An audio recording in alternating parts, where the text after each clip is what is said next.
Cool.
Ooh, wow. Should be fun. Evening, fam.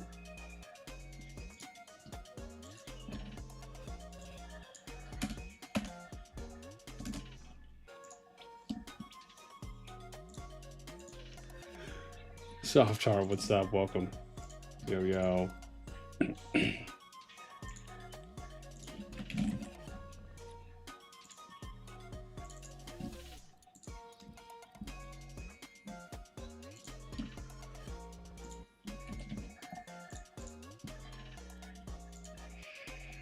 Yeah, tonight should be a good one. So I think we are. Frizzy, what's up, man? Hey, boss daddy. What's up, baby? Should be fun tonight, man. We are gonna look at getting a couple more KvK updates for matchups, and we are going to get a interview and KvK5 update on their free-for-all status and just kind of hear about how that went down. So we're going to be talking to Vital, who's the R5 of Inc. in 181, and we're going to get his perspective and shared insight on how basically the Diplo played out, how it came to be, you know, what the expectations are, they excited for the season or not. So, you know, hear from someone that was basically, you know, kind of firsthand inside of that Diplo. Then we are going to try and maybe start updating some Zone 2 matchups as well, because again, you know, it's Wednesday, season starts on Friday. And remember, for those of you, we are going to be doing a massive stream on Friday because I am going to be getting an updated scan from the Hero Scrolls team, and we're going to be updating and overwriting all the stats for the G2 matchups to reflect the post Brink of War training phase, along with historical stat numbers for top 300 power, along with the number of players per power tier as well, because those two things essentially go off of current power. So yeah, and then we're going to go over each of the matchups on Friday to look at how they look now with the updated stats, because that'll obviously be a lot more accurate for what we can expect in the Zone 2 matchups. Because who knows, man, how much power some of these kingdoms and players are boosting up.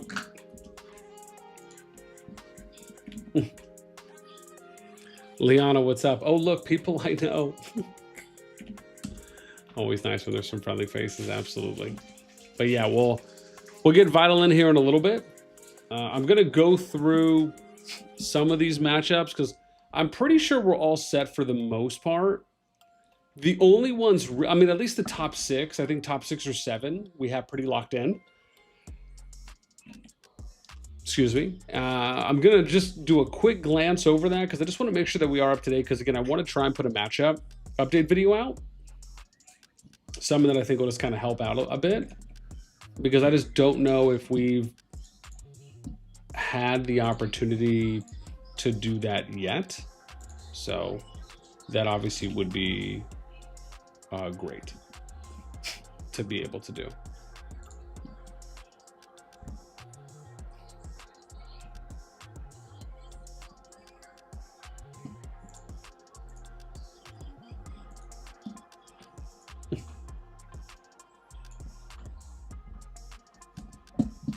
Actually, I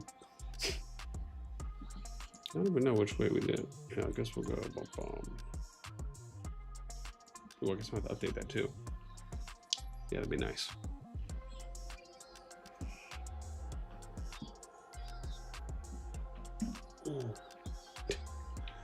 This kid, I'll tell you, man, she just finds ways. She just finds ways just to snuggle.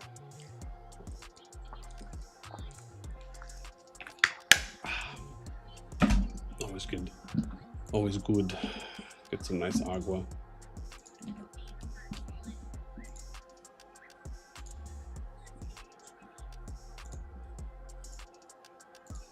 Tell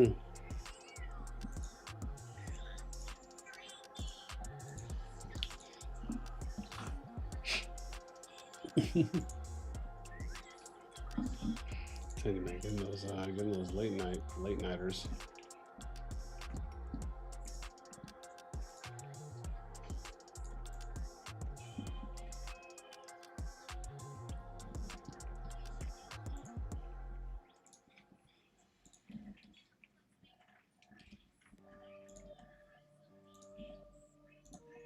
Well, that's interesting.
Nice. Let me update this. Looking pretty good right now, actually.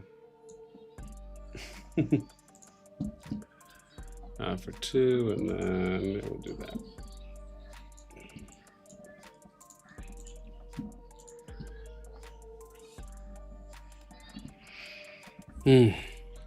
Yeah, it doesn't make me wonder. I think because we're set, we have. I mean, KvK1, obviously, that's a bust at this point. We'll have to figure out what we're gonna do there, or I should say, one up here. But KvK2 is set. KvK3, we're set on 4, 5, and then. Not sure what else is there.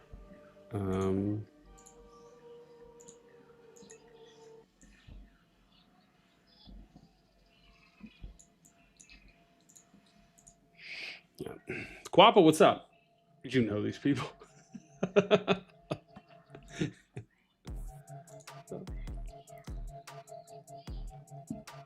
Yeah, because 1's good, 2's good, 3's good, we know, 4's good.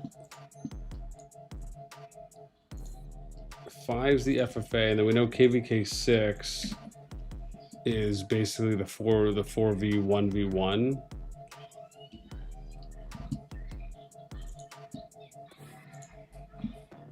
Yeah. Oh, there we go. We worked around that. We did that, and then 6, that's 509.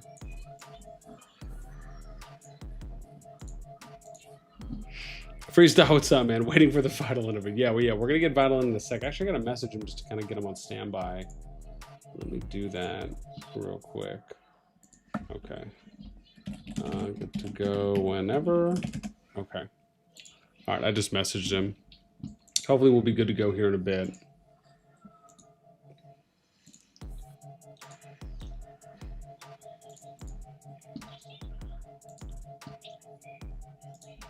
Cool. All right, let's do that. Oh, nothing there.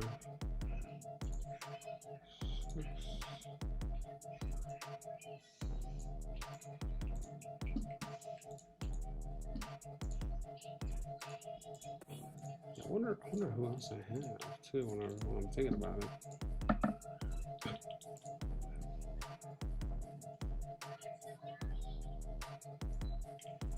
78. Let me see here.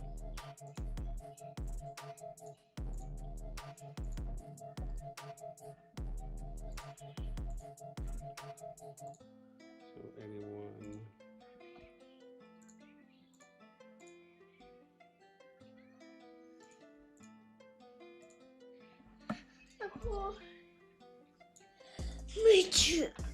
Where is that? What are you doing?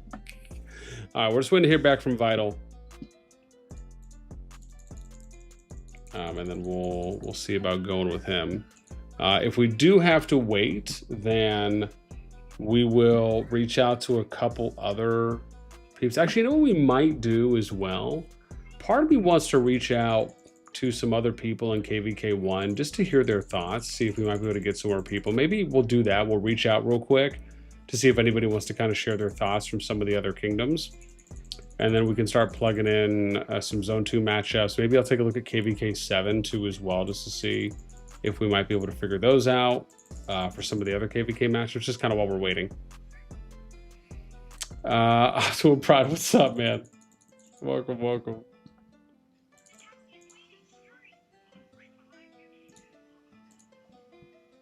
Oh, that's too good. Can I get the prep there? I don't know. Maybe we're at the limit of 5 football 540. Let's check that out.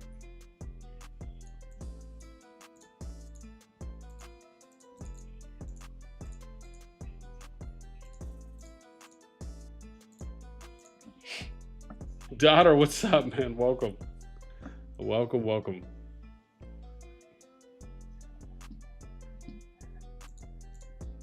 Yeah, don't mind me. My kid's just chilling. I think she always finds it funny anytime I shave or whatnot, or if I let it grow out. She's like, what's all this missing here? This is so weird.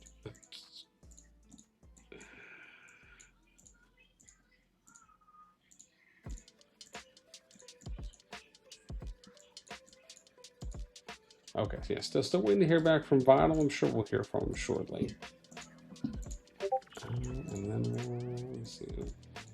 What do I got here?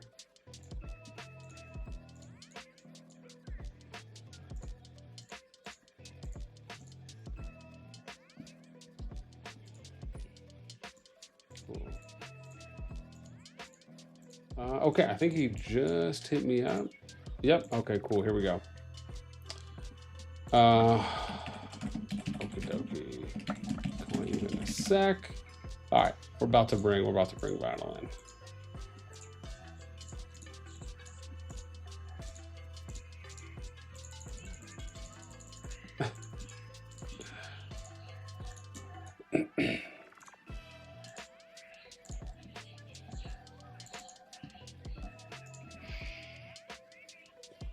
Vital is still looking for skinny jeans to wear for the interview. He had to fix his makeup. Getting more viewers. I mean, always trying, Future. Always trying. I think I don't know what else to stream. I think Guns is still streaming, doing some of the G3 stuff. So I know there's probably a little bit of pool there too as well. FaZe, what's up, man? Welcome. All right, let me see here. Okay, Vital looks like he's ready. We're gonna go ahead and get him in. so we can hear about this KvK5 stufferoos. Let me see, will this let me go? Ooh, it did. Look at that, man. Gosh, I made that work. What a beast. Valley, what's up, man? 885, huh? Okay.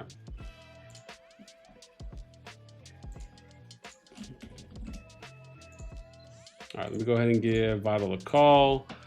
Oh my God, let me get this on real quick so we can actually hear him. Morning. Here we go. Aw, here we go again. Shucks, what's up, baby? All right, I gotta get ready.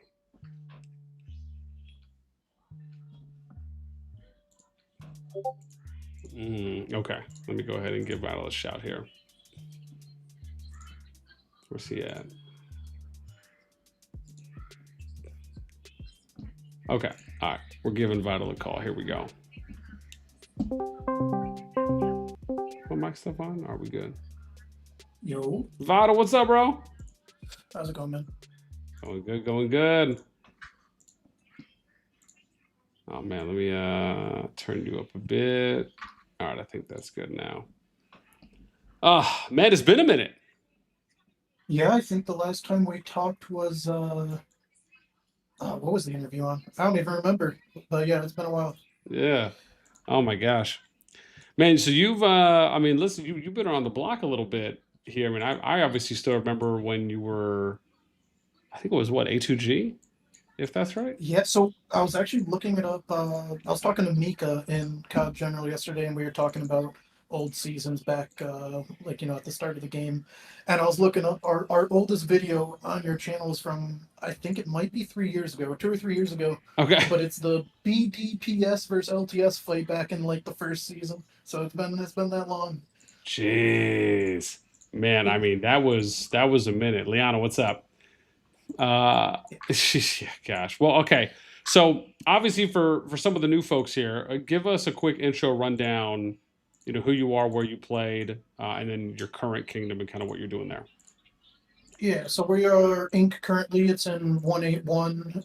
It's a mixture of a bunch of friends. Partially, the majority of the group is former A2G. There's a good amount of A2G that stopped playing the game on the decor updates and just burn out and typical stuff. We got a Boots group in here from 1UP, and then various recruits. But that makes up there's only 105 of us, so the majority of it is those two groups. Okay, gotcha. So you guys get it. So the kingdom is a 181 because I'm pretty sure was 181 essentially a rebuild, or did you guys, or was it a merge? What was that with how that played out? So at the end of A2G, the general feeling of the folks I've been playing with since season 1 was like they still wanted to play the game, weren't very happy with the cores. There's no Max Bastion in the kingdom, so we're not trying to lose to Max Bastion difference in KvK2 or KvK3 where we have been playing in A2G. So we were like, let's just slim down to the people that are still dedicated to the game but don't really want to experience the decor difference at least until we slow roll our own decors. Yeah.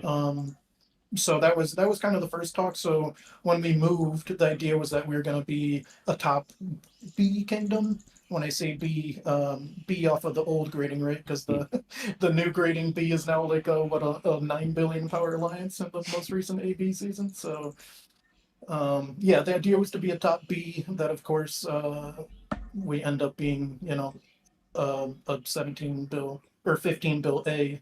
So we're just kind of rolling with the punches. Okay, fair enough. Yeah, man. Okay, awesome. So you guys get into, and also let me catch up on chat. Yo, Jake Easy's in the house. What up, baby? Battle's a bum. I mean that's harsh. I mean, he just got on. I mean, at least give it 5 or 6 minutes, right? At least let the conversation flow and sink in a little bit, before we start throwing out the the love-hate synonyms here. Might get some old WoW fans from the last interview joining the chat. Oh, okay, touche. Very nice, very nice. Now, looking forward to it. Do me, what up, baby? Stefan, what's up, man? Good morning from 551. Welcome. So, you get into KvK5. So well, actually, before we even get there, with with 181, what's the overall outlook? What's the plan there as far as, you're in here, you guys come in at around what, 17 bill or so. It's probably a little bit higher because again, this was off current power, right? You guys are ranked 30, so you're clearly working your way up, it seems. Is the plan to maybe keep growing a bit more, but maybe kind of hover and stabilize at a certain point? Or no, you guys want to try and work your way up, even if it's not maybe KvK1 per se, because I know you just talked about kind of slow rolling and slow playing out to kind of get the decos up. What's the general plan for what people can kind of expect to see from 181 and Inc? Yeah, so there's our recruitment in the most recent off season was my main goal that I talked about extensively with our team. We want to get more members in without necessarily doing a large power increase. So our average power, in my opinion, for what I'm aiming for, I actually feel like it was too high. Our average power is about 150 mil. We were like top 6 or something in the game. Our accounts are just too big for us to fill out to a full kingdom members wise without being in a higher KvK than we prefer to be in. So I was actually looking to recruit.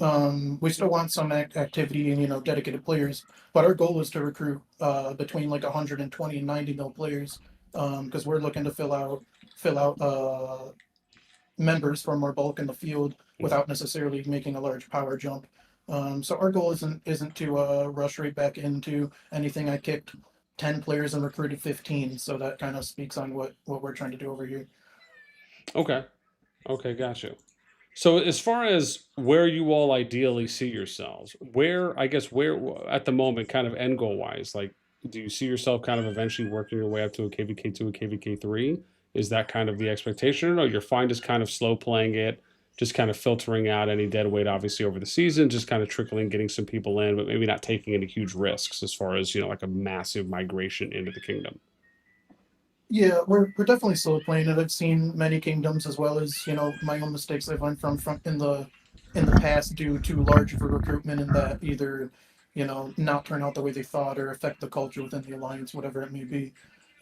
So I'm perfectly fine as long as we're making progress each season. I feel like the form of 181 is better than the form it was in the previous season. I'm happy with it. Okay. Okay. Well, no, I mean that seems great. So take me now to KvK5. So again, obviously we know with at least how it ended being the free for all, which I'm so fascinated by this, and I want to obviously dive into this. But start me out with who made the Discord, or did everyone just kind of talk in game chat? How long did it take for everyone to get in after reset? Was it pretty quick? And then how did it start? So let's start there with kind of who set everything up. How long did it take to get everyone in initially? Yeah, I mean, I guess what I want to open with before we get into the details how it all Mm, went down is like it was a I mean, shout out to all the Diplo leads, really. Val, especially from HD, tried very hard throughout the weekend. Talked a lot to, many of the other leads as well. But I don't think this was like a big drama or one kingdom, ruining the KvK type thing. It was more of every scenario, and I'll go over each scenario, but every scenario we got to, it just seemed like we were one concession short of locking it in. okay. And that'll make more sense as we get to the scenarios. But people really did put in a lot of effort like the whole weekend, and I think it just got to the point where after 3 days, 3.5 days, whatever it was, people are so frustrated with the back and forth talking in circles. We got English speakers, Korean speakers, Russian speakers, translation errors. People are just done with it. So I think there is still some hope that after Zone 2s, we can figure out something enjoyable for the people in this KvK for the Dragon Zone. But yeah, for right now, we weren't able to reach anything.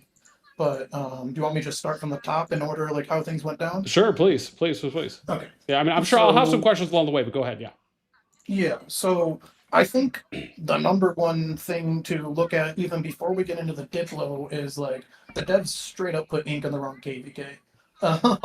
So if you look at KvK4 and the numbers of the alliances in KvK4, and then you look at ink in KvK5, I'm really not certain how we ended up in KvK5 instead of KvK4. Mm, But that's definitely the challenge point that is going to create all the issues that follow suit because if you pull up that Google Doc I sent you, the ink accounts of 125 mil, 150 mil, and so on aren't comparable to another server in this KvK. And that ends up being the main pain point, I think, for a Yeah. lot of. I mean, a lot God, of even the the merit numbers that you guys have once you get to like 20 mil plus exceed everyone else. They do, and on top of that, stats only mean anything with context, as you know, right? So like Yeah. those Inc merits are fighting Milk and Hunt, two 23 billion power alliances. Yeah. Milk, obviously, some of the strongest accounts in the game. So like I think it's even worse than the numbers make it out to be. Oh, geez. Anyways, I would say the first spot we run into an issue, and this one is definitely partially my fault, is I got a message prior to. So there's no Discord chat made. This was all done Oh, in-game wow. group chat. Okay. Prior to the in-game group chat getting created, I received an ally request from every kingdom in the KvK minus Hama, and retrospectively, I shouldn't have even engaged with any of them prior to the group chat. However, prior to the group chat, we talked to all of them, and the Inc. team liked ACS the best. Oh, you mean So like you going talk into to this, each of the kingdoms individually? yes, every kingdom DM'd me to ally prior to the group chat. I guess I'm just so So everyone slid this into the comes up. DMs. Yeah, and this comes up because we, as you'll hear about, like I said, we would prefer to work with ACS, and then everybody else gets mad that ACS, is Diplo winning, kind of hypocritical because everyone tried to ally me. But regardless, that is definitely an error on Ink's part, that will, steer away from in the future. But we get into this group chat. There's two KvK suggested up front. So there is the triangle map KvK, which would be. And these suggestions are from Hana. I don't know if Hana had spoken to any other kingdoms prior to making the suggestions or not. Okay. I will say my understanding, and this is just from language barrier, my understanding of Hana and Beck's position is going to be lower than my understanding of the other four kingdoms, strictly because I had comprehensive English conversations with every kingdom but those two, Okay. and that's just a language barrier thing. Anyways, the two KvKs Hana offers to start off this chat are a triangle KvK, which would have been Inc, HD, and AD versus the other three. And so that I believe is on this chart I sent you. Let me see if I can find it. Yeah. Let me. Oh. Hang on. So what you sent me had all the matchups already on it. Yeah, so what I sent you Okay. is Let me every pull that single up. Let me matchup pull we that up. talked about, which is like 10 of them, or however many there is, really. Okay. I got them all up. Okay. So I'm following now. Go ahead. Yeah, so the triangle KvK was one of the first two offered, and then the split map KvK of Inc ACS AD split map against Hana HD and Beck. So those were the two KvKs on the table at the start. This first group chat that I'm currently talking about in this timeline lasted less than an hour. It degraded pretty fast. I'm not gonna lie, I was fed up with it and straight up left. At the point of ACS communicating that they wanted to ally with Goop, the immediate response from Hana was to force a 4v2. There's I don't have this group chat to pull up because we end up talking on a different group chat later, but basically there was some disagreement that ECS can't be on Goop's team, which is fine. They wanted to force a 4v2. HD ends up saying, we're not going to play a 4v2, it's ridiculous. And after some back and forth with people regrouping, we end up coming back to the table in a different group chat later on. So up front, it's kind of just an immediate explosion. Like it went south quick. And that's the part that I'm saying that I take some partial responsibility for, because I should have just ignored every DM that asked me to ally prior to this group chat. But I will send you a screenshot of the message we sent when we make the next group chat, which was the productive one. So I sent it to you in DMs if you want to show it. So I'm talking this is over the course of 3 days. A lot of it with Russian, Korean, European, North American time zones has some downtimes where you're just waiting for somebody to wake up, one party or another. So there's a lot of time for teams to discuss internally. And comes back to the table, creates a group chat with this message. And this is basically saying hey, let's get people back together, find a KvK all 6 kingdoms can agree on, and whatever everybody agrees to, ink is down to play. Um, so we end up having a conversation from there, and gosh, I mean, there's a lot of, I guess filler in between, but every scenario, just somebody didn't want to play it. So there could be, Hana doesn't want ACS to be on Ink's team. ACS doesn't want Hana to be on Ink's team. And those are the clear Team 2 and Team 3. I think that agreement alone really handicaps the whole KvK, because without ACS and Hana working together, these numbers aren't going to line up with how, again, we shouldn't be in this KvK. Mm-hmm. So there's only so many ways to line these numbers up. So you have that whole disagreement going on, but then simultaneously, because they're arguing with each other, they no longer want to work together either. Oh gosh, it's almost like they got tired of each other, like they drained each other out in a way, in a sense. And then we that whole conversation goes down, and this is hours of conversation really. But we get to a point where everyone's like, all right, the only KvK left that we haven't discussed that somebody isn't agreeing to is the split map KvK. And HD ends up declining the split map KvK. What Val said to me, which I think is super fair in their position. I don't really blame them, but HD's stance on the split map was basically they're on the losing side of a KvK, not being on Ink's team, and they're in a situation where they don't have a real fight in either zone too. So there isn't much reason for HD to take that KvK, which I told her like that's perfectly valid. But those couple pain points that I mentioned pretty much covers all options, and that's kind of where we ended the chat up. Okay. So essentially, you go through multiple options to try and figure it out. You even come back after the initial DMs have played out to put it out there publicly to everyone and say, look, we'll just do whatever to try and make it as fair as possible. And then essentially nothing comes out of that. Nothing that at least a majority has agreed to or could agree to based on where we are. I think we got that's correct. I think we got a lot closer. I think it was still worthwhile because we got a lot closer than we were prior to that second group chat. Okay. Without that second group chat, I would just assume this KvK is like fully doomed. Whereas currently, I still have hope that people will be, more reasonable after fights. But there's a lot of what to me comes across as like uncertainty as to like who's stronger than who. And I think that maybe plays into people's reluctancy to accept certain teams or not accept certain teams.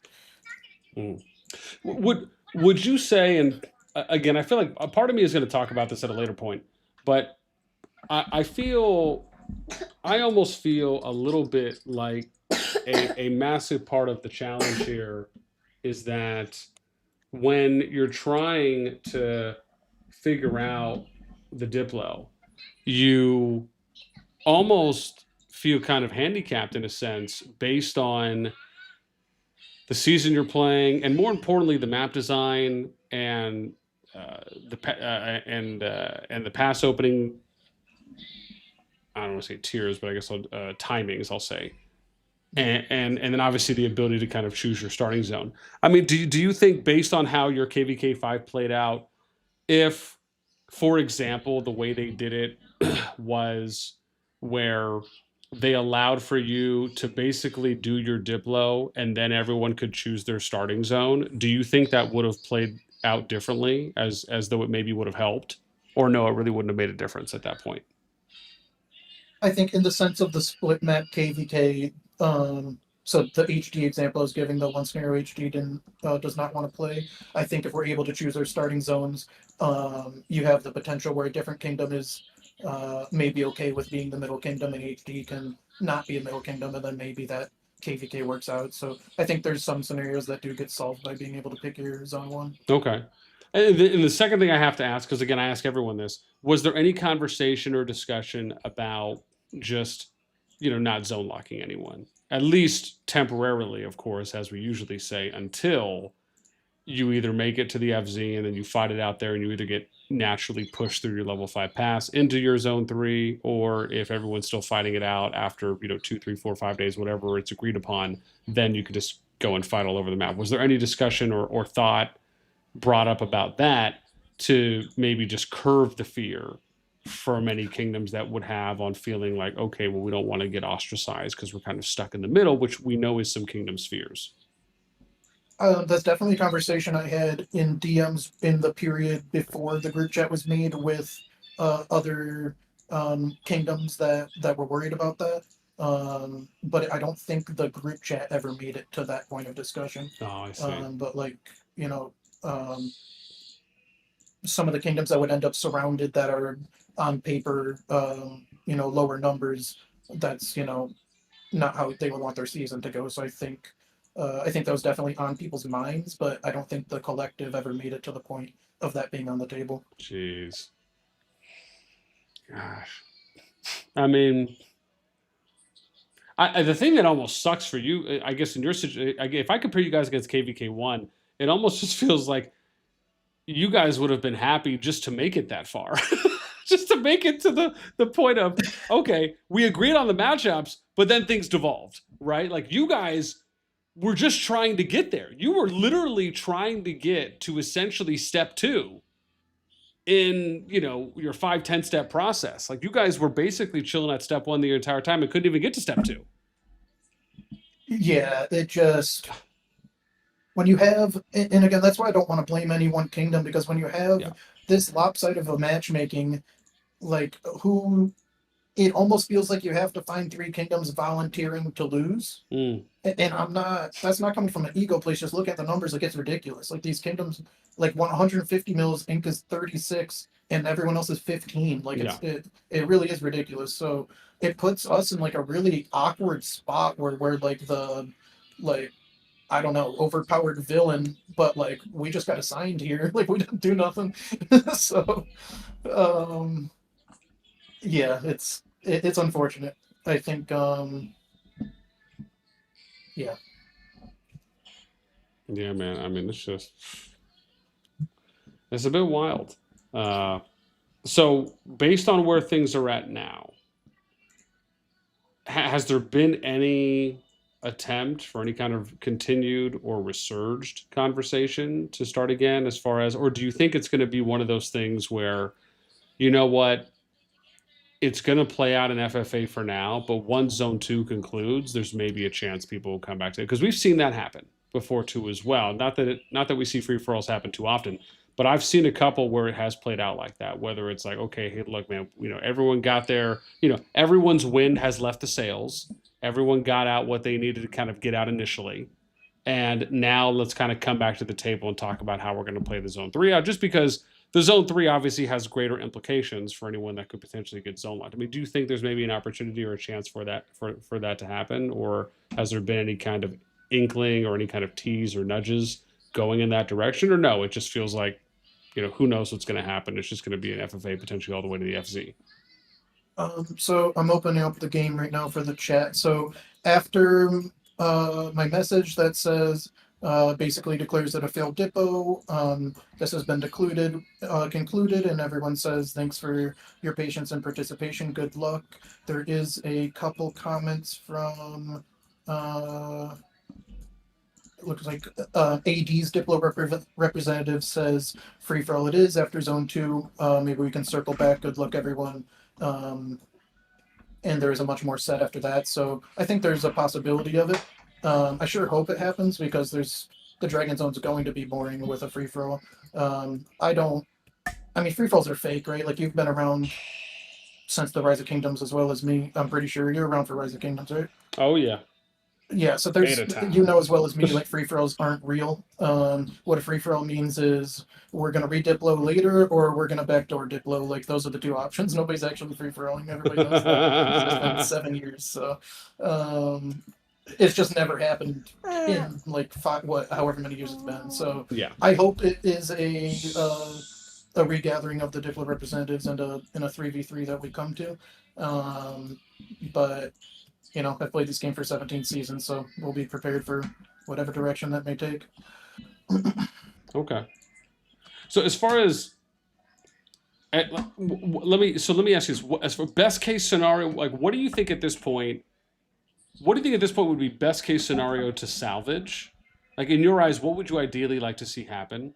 And then on the flip side of that, what's the absolute worst thing that could happen in your KvK that you just think would be just god awful for everyone, but also is something that realistically could play out based on what you're seeing right now there?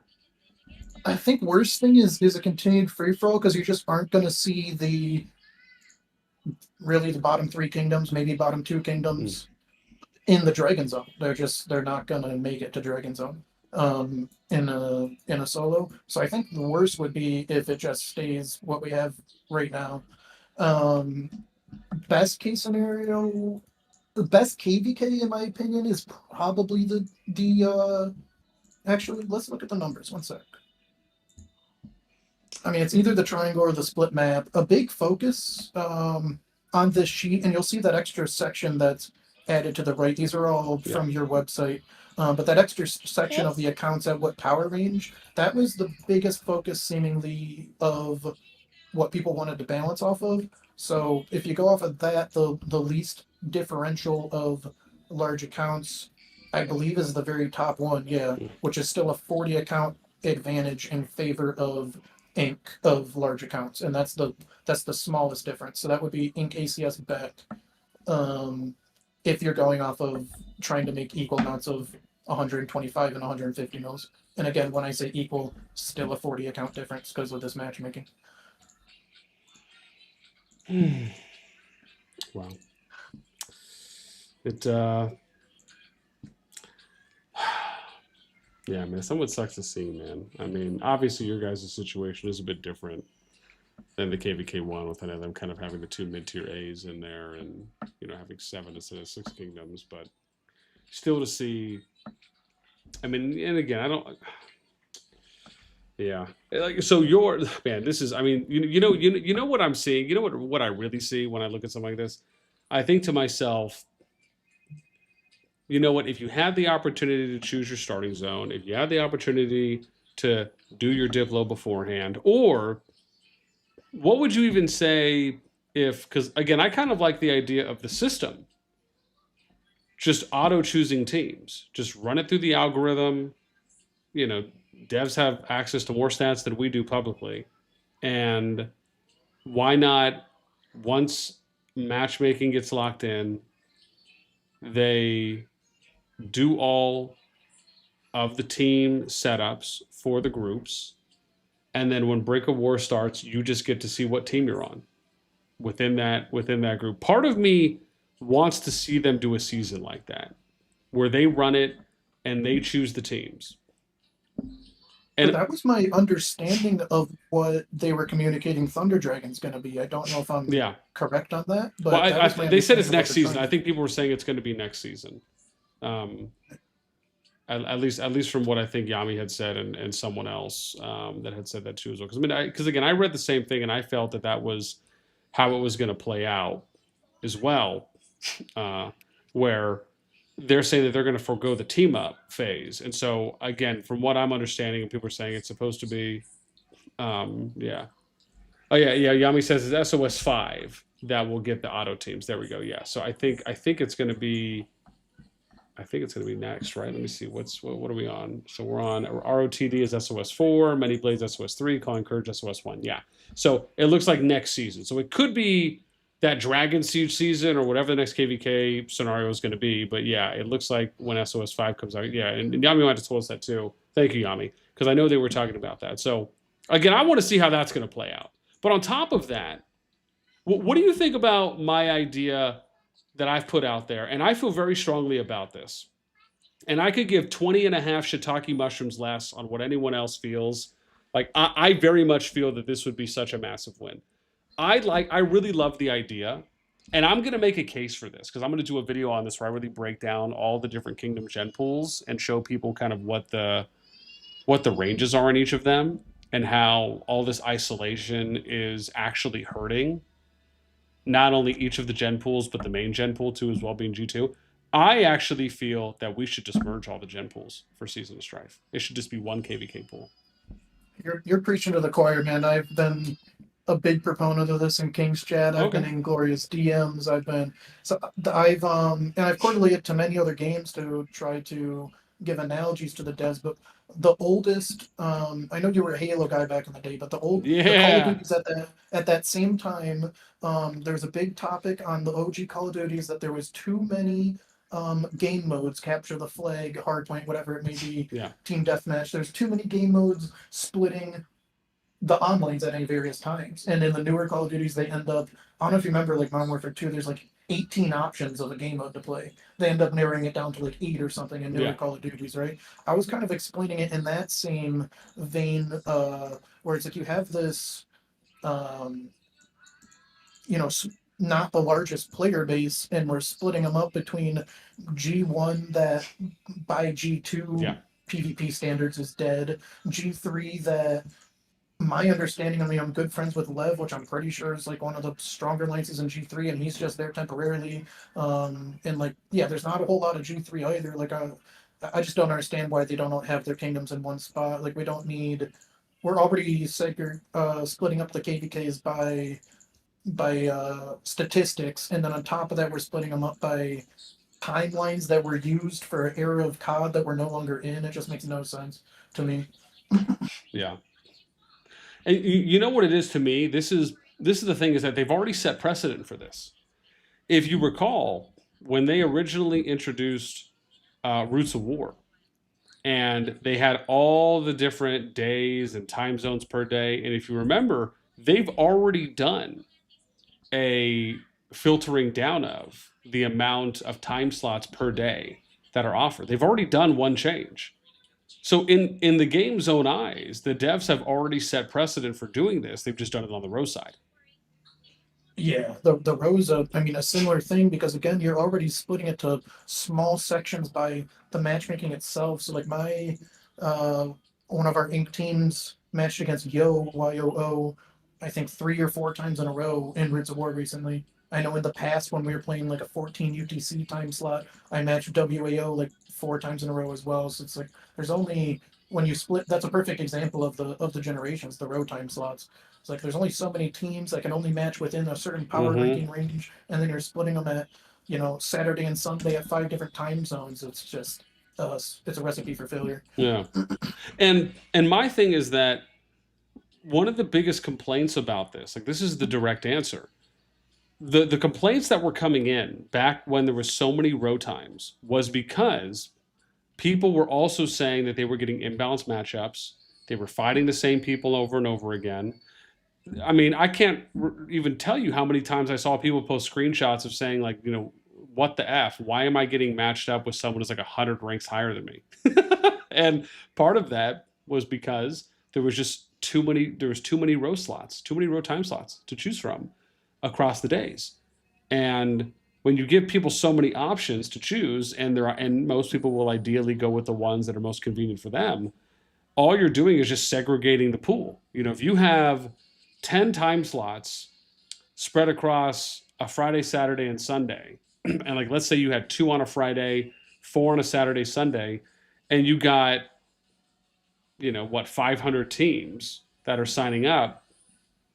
I mean, you're talking 50 teams a slot, right? I mean, again, if it was to equal out that way, I mean, there's no way you're going to have any realistic expectation that the majority or the bulk of those matchups are going to be as fair and balanced as they could have been, compared to if you had like 3 time slots. Like if you had 1 time slot a Saturday, 1 on a Sunday, but they were at different times, and 1 on a Friday, and all 3 of them were at different times, kind of spread out, maybe on like an 8-hour rotation or something.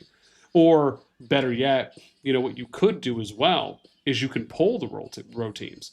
You can poll everyone and say, hey, listen, here's all the time slots we can do. Please vote on the time slots that you are most likely to play. I mean, why not run polls where they can get some gauges on what times are most convenient for a lot of these row teams, and then do testing and say, okay, look, this week or for like this month, we're going to test these times out. And then the next month they test maybe the second most polled, just so they can kind of get some kind of a water temperature assessment on you know, how well are these slots working versus other time slots? And to me, it's the exact same thing. You know, you have this as, you know, your test case. Why are you not then looking at, you know, how much? Because the thing is, I personally think that there's so much more damage being done right now than I think people really realize. Like, I think it's so much of an afterthought right now. It's not even really registering. Like, how often do you hear people in Gen Chat or other creators posting content or videos about like how bad the segregation is currently within the gen pools? Like, no one's really talking about it. You know, like I talk about it, and I'm not again faulting anyone for not talking about it. It's just it's not. I don't see this as a big enough issue, and I think it is actually one of the biggest issues in the game right now that isn't getting enough attention. I fully agree. I think to play devil's advocate, I think there's, parties maybe not represented by your and I's thoughts that feel, they want to be in a pool that has absolutely zero chance of matching some of the powerhouses in G2, which makes sense if you're not, a big spending kingdom. However, the devs could, and this is gonna be a crazy idea, beyond the devs could just match A's with A's and B's with B's and so on, instead of putting 9 billion kingdoms with 34 billion kingdoms. And then they could all be in one pool. Yeah. Well, I mean, listen, me talking about merging and having all the gen pools in one isn't to say that just by doing that one thing, it's going to massively, it's going to be the end all solution. There are other things they need to do as well, but that is at least one of the biggest steps. I mean, obviously, the other thing they absolutely need to do is they need to lower the power cap on kingdoms. There's no reason we should be having 40 bill power kingdoms, and the power disparity is just ridiculous between the top and even just like the mid A's. Literally, if they just if how I would do it is if they, number one, you combine all the pools for season start. Two, you lower the kingdom power cap, I'd say, to maybe like 25 bill to start. Uh, and then three, I think eventually once they get the uh, and three, I guess three, what three could be technically is three could be where you allow the kingdoms to register. Like everyone can register 2 alliances per kingdom for KvKs, and then just let the managers themselves manage the individual alliances on who they're going to include in there or not. I mean, I think at least the first two at minimum. I like the third one to kind of work that in as well, because I think that just helps eliminate essentially just the ridiculous kind of mass farm accounting that we see in some of these KvKs, and just how ridiculous and how out of hand it can get. And I mean, I've covered it a couple times myself. But again, I like at least the two. I think at minimum, and maybe you can argue the three, because a lot of people have been asking and proposing for that too as well, where it's like, look, you know, allow us to register so we can show more of what our true kingdom strength is going into the KvK matchmaking. But I think at minimum, for me, I like the idea of let's combine the pools into one for Season of Strife, and let's lower the kingdom power cap. I think it's an interesting idea. It's a conversation. Doomstar is a big proponent of that. It's something him and I have talked about in the past, but something akin to traditional sports salary caps, right? I think there's kind of a fake version of it with migration limit. Yeah. But the migration limit is it's just total bogus. I mean, a 200 mil and a 600 mil are 1 point apart. It just doesn't make any sense at all. Yeah. They never added, maybe getting a little off topic here, but they never added real measurements when they added in the various power creeping tools. So, like when they added in a pet and you put your pet on your hero, it just counts for some abstract amount of power that they decided. And you upgrade your exemplar and it's like you gained 1,000 power. Like, is an exemplar worth 1,000 power? Probably not. Like, you're doing 5% more flat damage dealt. It's not 1,000 power. But yeah, there's kind of these like numbers that don't actually mean anything assigned to a lot of things, which makes power scaling a little whack. It makes the migration score a little whack, and then you end up with no real salary cap equivalent that balances out most other forms of competition. Yeah. No, absolutely. And even Yami saying, she says, a funny thing you mentioned combining gens, since they just split out to Gen 4. The reason they gave was that they didn't want people who skipping is much bigger than rock than here. I think, yeah, it could be, wouldn't have to wait like an entire season to get back into KvK. I mean, my whole thing is this: it's like if you combine the gen pools, the only time you're ever going to have to wait is when you're coming out of season 3 and going into SOS. That's the only time you'd ever have to wait. Because once you're in the KvK rotation, then you're in it, right? And you're set. You're never going to get out of it.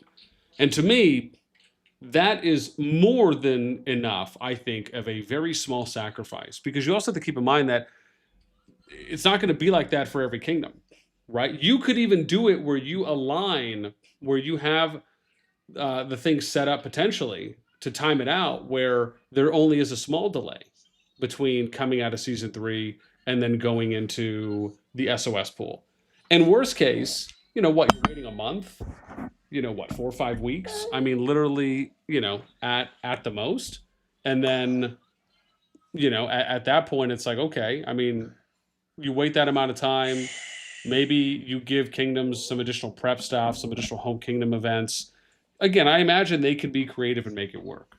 But to me, again, I don't think waiting that amount of time is anything ridiculous. I wouldn't categorize that as being a deal breaker, a game ending, or your entire kingdom's gonna quit or anything. It's like, it's a one time and a short term wait. And then once you get into the SOS KvK cycle, you're just in it.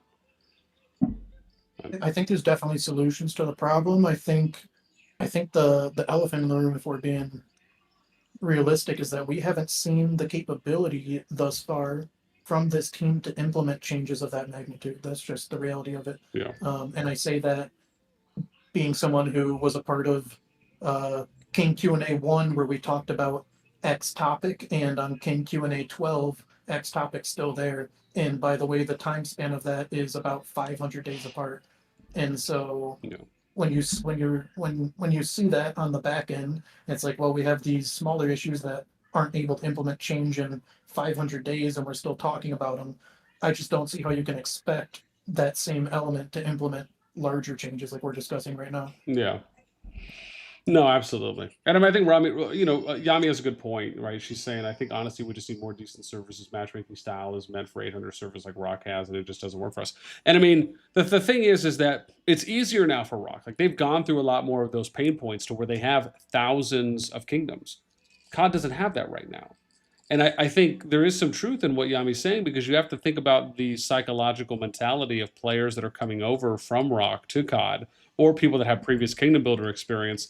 It's almost like this kind of gets exacerbated because some people have been playing for a while. They've kind of already come to know what to expect from KvKs or SVS matchmaking and cycles in their own games. Or if they're coming over from Rock, they're thinking, well, right, there's multiple scenarios we can choose from, but the problem is that because we don't have enough kingdoms in COD yet, and you're allowing kingdoms to choose essentially 3 options, right, which is 2 KvK seasons or a skip, all you're doing is just isolating and spreading out the total SOS pool that much more. And to me, like I said, you have, I mean, God, like, don't even get me started about this season, right? I mean, that's the thing, man. Like, I don't really think enough people really understand how segregated some of these gen pools are, and even more so as they get season over season, where you have more stronger kingdoms leaving G2 than are entering G2 season as a season over season average. And that's ridiculous. Like, that's crazy to think about. And again, something that isn't getting talked about enough. It's not getting enough play, but it's also factoring in and worsening the power and competitive disparity between kingdoms that then factors into how balanced or unbalanced groups will be. And then that trickles down to how balanced or unbalanced a matchup might be. And so it's all connected. It's just wild to me. I'm in full agreement. Frizzy says, Call of Nerds podcast with Bien and Vital. That's right, man. Frizzy has been the #1 troll of our kingdom for about 15 seasons now. He gets muted and will chat about every single KvK. Yeah. So that's our goblin right there. Oh my gosh. Scott asked, I saw something from Scott or something like that. Yeah, Scott asked an important question. Scott, they added he's asking about the healing in between a hard KvKs if you have to sit out a season. They added 3 KvKs ago now, maybe 4. I don't know the proper name of it. It's like a crystal store, and when you're in Home Kingdom, you get Yep. more free healing, more pet captures, all that. You don't really like have healing issues in Home Kingdom anymore. That's kind of been solved. Yeah. Like you can even take a million sevs in Battle Abyss and Home Kingdom and still be full health. Yeah. I am forgetting what they called the store or what the exact name of it was, but I know I read through Crystal that. buff, yeah. Oh, is that okay? That's what it is. Yeah, because I'm pretty sure they talked about it in the patch notes, and I think they also did a little bit of a video preview on it when they did the update one for that update back then. But yeah, I mean, thankfully, I mean, it seems like people have appreciated that add-in, at least for the between seasons. Yeah, I mean, there's good stuff. I don't want to sound too doom and gloom. I think the Thunder Dragon season looks interesting. The Home Kingdom invasions with the siege mode looks interesting. Like there's cool stuff they're trying to add. Just feels like digging out of a hole a little bit. Yeah. Man, it's too wild, man. Valley, What do was you it? think they'll be injured? Maybe you can help me make a KvK. If you're just looking just at these numbers here, anything on this sheet, what do you think is the most playable KvK? For 5 for you guys? Yeah, for 5. I don't even think I did anything for you guys. You know what? I don't know. Oh no, I didn't do any predictions because I think when I was gonna do predictions, someone had told me you guys already settled on free for all. Hmm. What do I like? What do I like? Oh, I guess I'd put you guys down here. Let's see. If I had to go one more, I'm trying to even you out. I mean, part of me wants to give you 11. Okay, how about AD? Let's see how this looks. AD and Beck are like near identical. I was looking at this for a while too. I mean, their merit ratio, as you can see, are 76 and 77. They have like similar stats across the board. So I think either of them you could argue for to move down there. What about? Let me see what Beck looks like. What does this look like over here? Hmm. So what? This is 1.7, super close there. I love that Drew added this stuff for me where it highlights the winning category for each column. Oh, it's so nice. It's so nice just to look at. Let me see. So we got 1.7 build power the other way, 0.56 PP. I mean that's pretty good. Let's see here. Kills, 8 damage, 19. It's not too much. But deads are great. Dear Lord. 34 mil. That's so close. That's even the healing is only 9 build. Geez. Maybe I picked a winner on my first try now. Let me see. At 14 mil, average power is going a little bit more on B, even though they have a bit more power. Let's see here what the numbers look like. So A has more 100 mil. They have more 200 mil. You break even at 3. The 125 and 150. I mean, it's only 8 and 17. It's actually not that bad. It's only +1 here. Okay. And then, yeah, merits are rough. I mean, I do like that there's +52 more people coming out for PvP for Team A. But yeah, this still feels like Yes, it would be. I have this one on my screen. It looks like a 48 account difference of big accounts in favor of Ink's team. And the trade-off is about, like you said, 50 some accounts more for the HD HANA ACS side. Yeah, I almost wonder if we did. Let's do. So that's the challenge there. Is we'd have to. I almost wonder if I could swap. I was thinking about swapping you, but.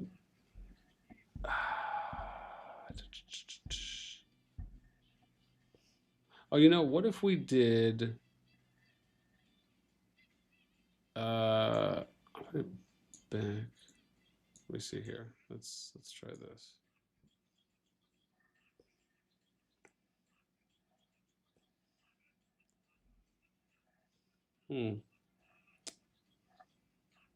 Interesting. Okay. So 1.1 diff, 1% more if I'm swapping Hana and back. 17. Deads are. I mean, deads are a little bit more, but it's still within, I think, manageable ranges. Let's see here. I think the issues I recall with the teams that had Ink and Hana on the same side was Hana is on paper the second most large accounts, and that was like the main point people were talking about. So like Hana, for example, is the only other kingdom with two 300 mil pluses. They also have Yeah. the second most 150 mil I pluses. mean, this actually isn't that bad. The only one here that I think really, yeah, well, no, it is because I mean, there's +6 on 250, 300. I mean, 200 mil is super close, but then you basically have a double jump up at 150. I mean, merit production isn't bad though. Hmm.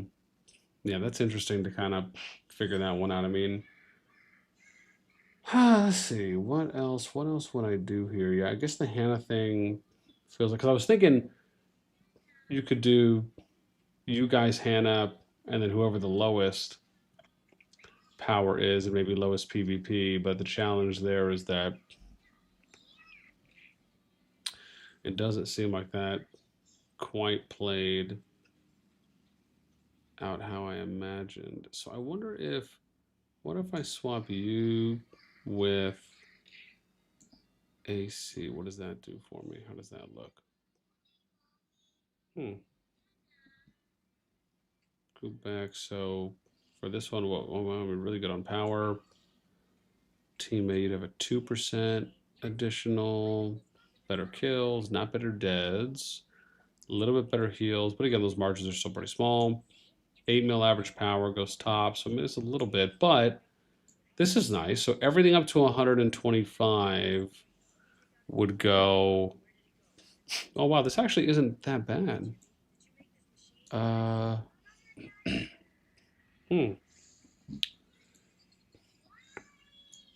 this actually isn't that bad. I somewhat like this. Maybe even just a little bit better than the other. But I mean, the 2% for PvP. I mean, the power's going south. Average power's up for Team A. But I like that there's more. I like that there's more 100 and 125 and even 80 mil players going Team B here. I mean, even at 10 mil merits, you do. I mean, yeah, it still feels like you probably would have even just a small advantage Team A on this one where you guys would be. Yeah, I mean, I guess even running through a couple of those, it does look a little rough.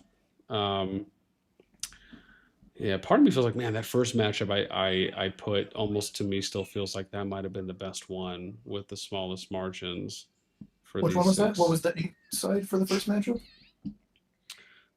I don't even know.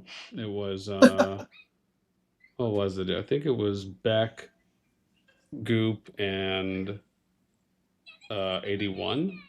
I think was my first one. Beck Goop and 81. Yeah.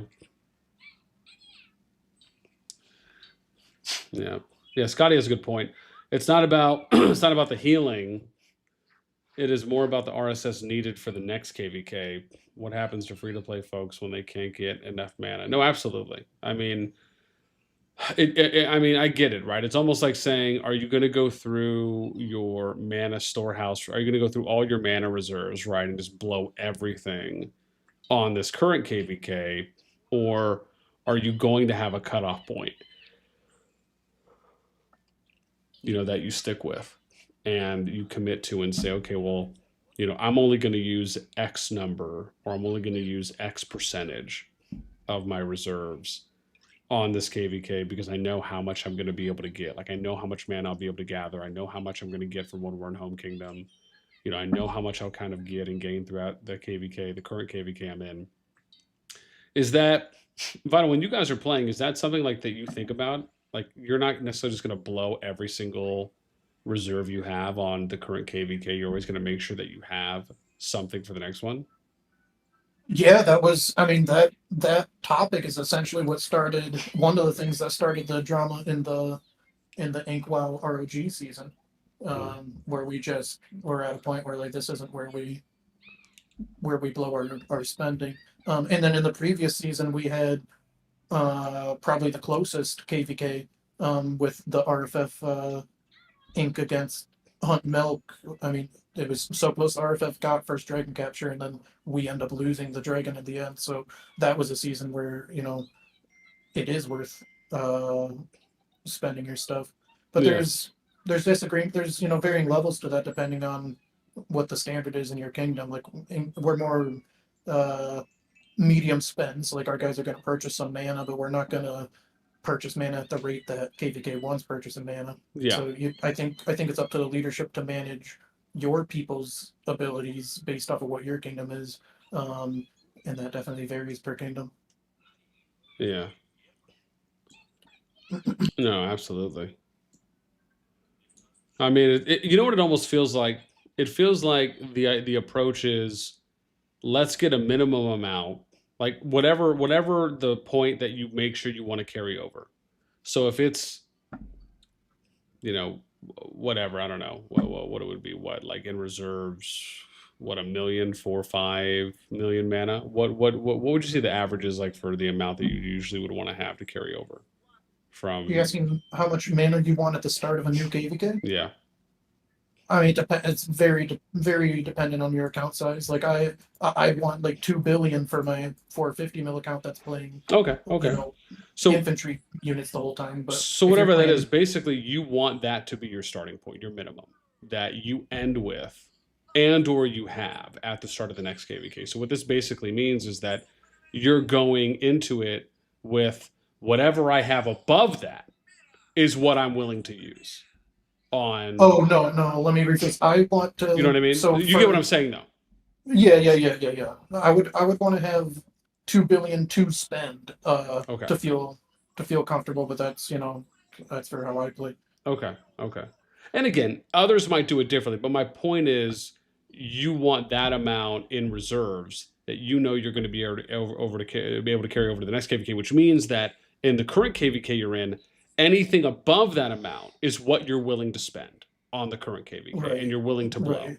And that's my point is that it feels like based on that that everyone who is fighting and has played in multiple seasons has a minimum like that, where this is my minimum reserves that I need to have, meaning that until you get that, and I imagine maybe not for everyone, but probably for some people, until you get that, you don't feel comfortable going as hard as you can out on the field, which also can limit the amount of PvP and limit the amount of force that your side or your kingdom's going to put out versus another one's, which also can mean that the KvK can end earlier than you probably would have expected it to because people aren't going to be willing to fight as much if they don't at least have enough to carry over to the next. So it's like you're either constantly regaining and rebuilding that, but then the big question is, are you able to gain more reserves and bulk up in more reserves than you did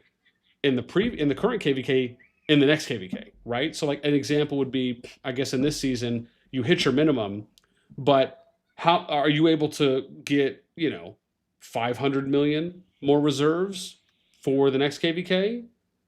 And then you go into the next KvK and can you get more than 500 million that time in this example? You see what I'm saying? Where it's like, are you actually Yeah, able to continue gaining more uh, above your it's red a net line? loss. I see what Yeah, you're yeah, saying. like It's a above net your loss red pretty much line every or time. whatever your minimum is in the current or in the next KVK than you did in the current one, or are you? Is it like the definition of insanity? It's like you get your minimum, but whatever you're spending on the current KVK basically just ends up being exactly what you're going to end up spending the next KVK, right? Unless you're obviously buying things or whatnot, or doing something above your typical average means, right? So it's like, do you just kind of catch yourself in this catch-22 situation? It's just like, and again, I don't know the answer to that. I imagine you and others probably would on if you feel like you are able to gain more each consecutive KVK than you did the last. I think any KvK that you're hard resource healing, it's going to be a net loss. I know Okay. from this is recalling memories from way in the past, but like talking to Sod back when he played, or I think Cap and I maybe had a conversation about it as well. Like a lot of kingdoms do like a one season on, one season off type thing, and Yeah. what I mean by that is, uh, I think people use the team up season as like we'll do a more chill KvK, so maybe they'll take weaker allies and farm some mana, not resource heal Yeah. that hard, and then they go hard and then not team up season or vice versa. So I think some kingdoms have employed that strategy, but you really can't unless you're one of 6 teams in this game. You can't hard resource Yeah. heal every single KvK. Yeah. No. I understand that, and that makes perfect sense. I mean, especially if you're talking about more mid-ranked, lower A's.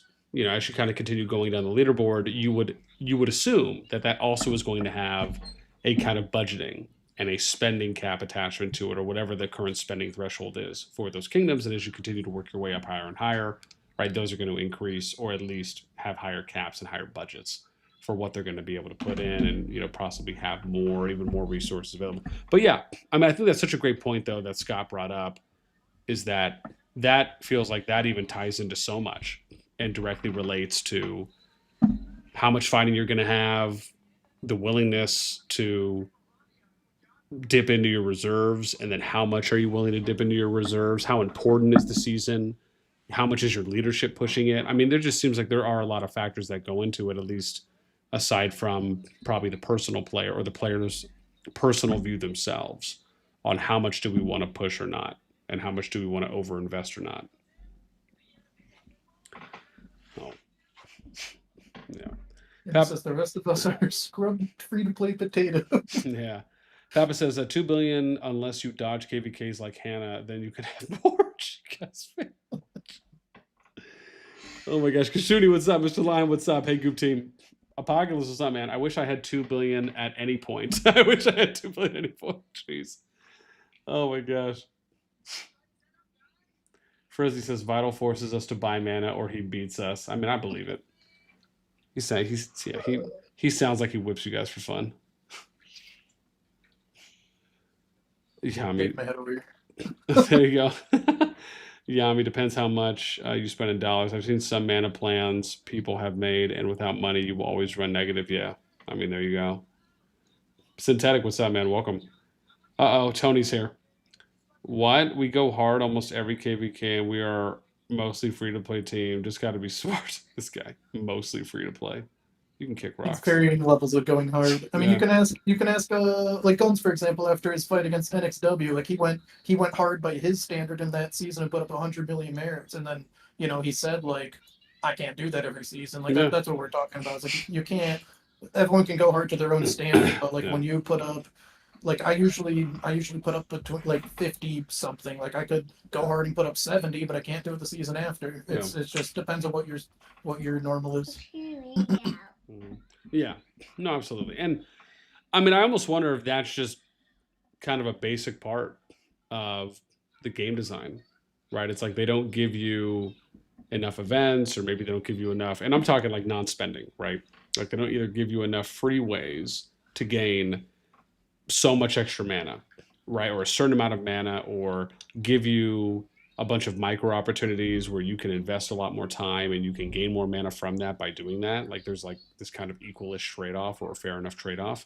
And to me, it almost feels like, well, if they're kind of, I mean, there's obviously always going to be a limit, right, to an extent on, or I should say there may be, there at least appears to be at the moment, right, where there is one, and it's not like you can really go past however much mana you can get in preparation for a season and then throughout a season.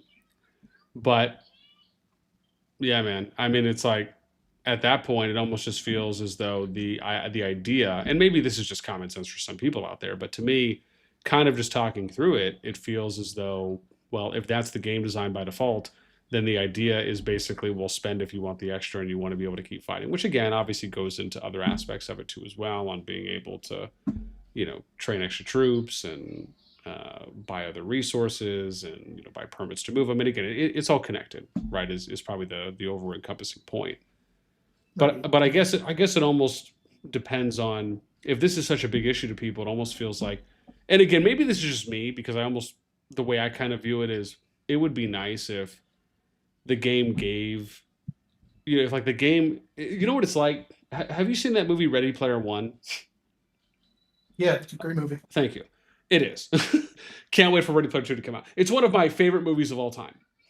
But one of the lines in this movie from the protagonist is where he says, for the main character, he says, James Halliday had made sure that there was enough randomly looted stuff in the Oasis for people to never be bored.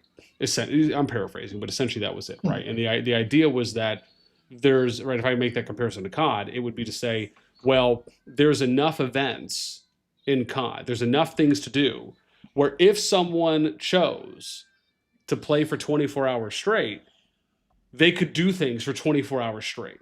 And their account would benefit from that because their trade off is the time they're investing, which is their own choice, from the events and rewards they're able to get from that time that they're investing. And I think when I had last spoke to people, and this kind of goes to your point and some of the other ones that people have brought up in chat, is when I last asked people, and I did a poll on this, I think, a year ago, and I asked people, on an average day, how much time can you put into the game just doing account progression things like events, daily tasks, anything that you would do, not, messaging people or responding, but like just doing things that are going to help your account progress on an average daily basis. And I think most people were ranging something like an hour, give or take. Yeah, it depended. It depended. Like I think some people said 30 minutes. Some people said maybe like an hour and a half, but it was kind of, and again, it depended on where your account was, what season you were in, how far along you were, how strong you were, etc. Right? There were some factors, but most people were saying that was about how long.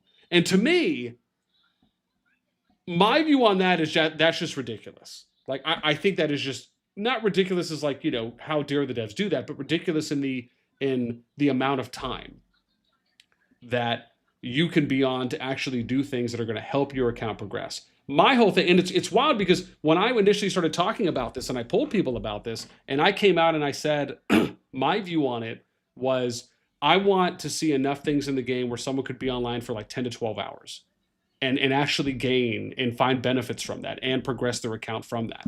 And some people were like, there was a little bit of pushback I got on that when I put that out there. But I explained and I gave my reasoning. Right? It wasn't to force people to do it. It was to provide the opportunity for people who did want to do it. And it also doesn't mean that people are going to do that every day. Some people might just do that 1 day a week or 2 days a week, but it's just about giving them the opportunity to do it. And it also is something that can really help out the free-to-play. I mean, if you think about how free-to-play friendly of an update that would be, I mean, dear Lord, right? And you were able to make meaningful gains on a daily basis, and all of those gains culminated in you being able to just be competitive that much sooner. And obviously it factors into everyone who's going to do that. But to me, that just feels like that would be such a massive free-to-play win on top of maybe even potentially solve, or at least, because to me, it just feels like, the average account has to get to a point where you're going to be able to have longer sustained fights. And in order to do that, you need a lot of troops. You need a lot of resources that you're willing to RSS heal and obviously use and invest in the KvK for. And to me, it just feels like all of these things are connected, and anyways, I think I just kind of went into a little soliloquy, so excuse me.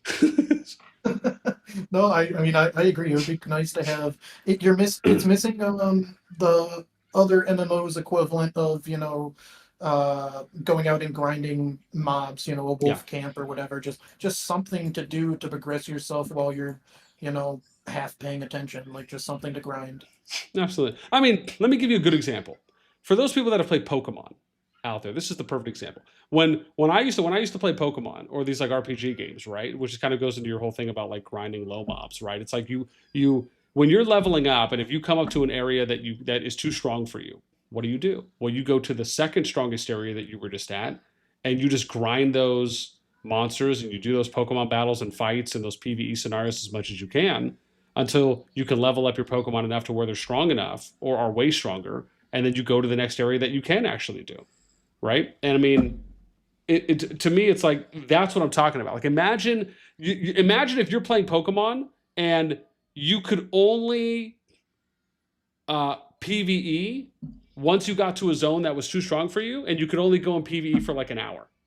You know how long it would take you to have to? Yeah, it's like, here's the gym leader. You got smacked. All right, wait 2 months. No, exactly. Yeah. It would almost be like saying, okay, you can go train your Pokemon for 1 hour a day, right? And that's where you're making your progression. Imagine if the game was set up that way. And to me, I'm gonna be honest. I feel like I'm just having an epiphany right now, and I just had a Jimmy Neutron brain blast moment because I feel like this is the best comparison I've probably ever made to how it feels when I'm comparing it to the polling that I did about the average playtime. God, to that Pokemon example. Oh God, but yeah, I just it's interesting. It's interesting. Oh gosh, Rebel, what's up, man? Welcome, welcome, Merc. What's up? Welcome, Liana. Um, Tiny says 20 minutes. Tiny logs on. I can do 20 minutes of stuff and I'm done. Jeez. Yeah, I manage 2 accounts and it takes under an hour. I mean, you run your pets, you spend your CP. Sometimes you have to use your CP for dedicated events, but most of the time you just can do the auto CP and you go click on the calendar and go down the events list, make sure you get all your rewards, and that's about it. Yeah. Just send out your mana gatherers. Yeah, Merc says if you're taking an hour or 30 minutes to use CP and catch pets, then that's a being slow issue. So see, there you got me there. Just hammer the point home for us. Thanks, Merc. Yeah. Villain State, what's up, man? I play 3 minutes a day and have max purple heroes. I mean, that's one way to do it too. Rebel says without money, nobody can mine 1 to 2 billion mana in one season. That's impossible. Okay, well, there you go. Play almost 4 years, and I even skipped a season once to farm mana with 5 legions. That was max 600 mil in 6 weeks. Yeah, that would actually be a really interesting poll to do amongst like the top players or the top fighters from a season. To see, that's something I want to do. Vital. That's It really depends how hard. Oh, sorry. Go ahead. No. Go finish that. I was just gonna say it really depends like how dedicated you are to it, right? Because like like I've met quite a few people playing this game. Like I've met people that are setting alarms and waking up perfectly to send out their mana gathers every time. I know people that will give their account to a friend in, say, an Asian time zone if they're in the US to make sure they're getting the gathering during that time zone. Like there people do some crazy stuff. So like I think like I know myself, I compare it to members that are more efficient than me. Like I've farmed like 200 million mana in Home Kingdom, but like I have some members that are closer to like double that. Like I'm not doing it very efficiently. But like if you're hopping, if you're doing it diligently, like the numbers you can gather varies heavily. I don't think people realize how much you miss from just being a normal human and sleeping and working and whatnot. Yeah, no, absolutely. Let me see. NMS says I've consistently farmed about 1.2 bill mana per KvK. Rebel says, how do you do that? I sleep also somehow, and then I cannot farm 6 to 8 hours and need troops to fight as well. NMS says I also have timers and everything to resend. Oh, okay. So my man's like organized with it. Yeah, if you don't want to spend on mana, you have to be pretty extreme about farming it. Because these mana pools are still like 300, 400k mana. These are tiny pools, like the resource nodes on the map. Yeah. Yeah, Rebel's like, I don't know how you do that unless you're just farming 24/7. I mean, maybe he is, Rebel. Listen, man, let a farmer farm. Yeah, man, it's that's pretty nuts. Yeah, I don't yeah, I don't know. I mean, I think after looking at a couple matchups, NMS says I'm a farmer for real. There you go, man. There's your answer. Oh man. Yeah, I mean, I think for your KvK5, yeah, it almost feels like I don't know. It's you know what the answer here for me actually is for you guys that I think would have helped you guys out a lot more too as well is if they just would have combined all the pools. then you'd have more options. Yeah. You'd have more options. Yeah, it would be nice. It would be nice. Have you taken a look at KvK4? You got to pull up KvK4 and tell me why I'm not in that. The numbers just don't make sense. Yeah. No. I absolutely could see you in 4. Absolutely. It's not even close. Like I know a couple of these teams. It's not comparable. So I'm not sure what happened there. No.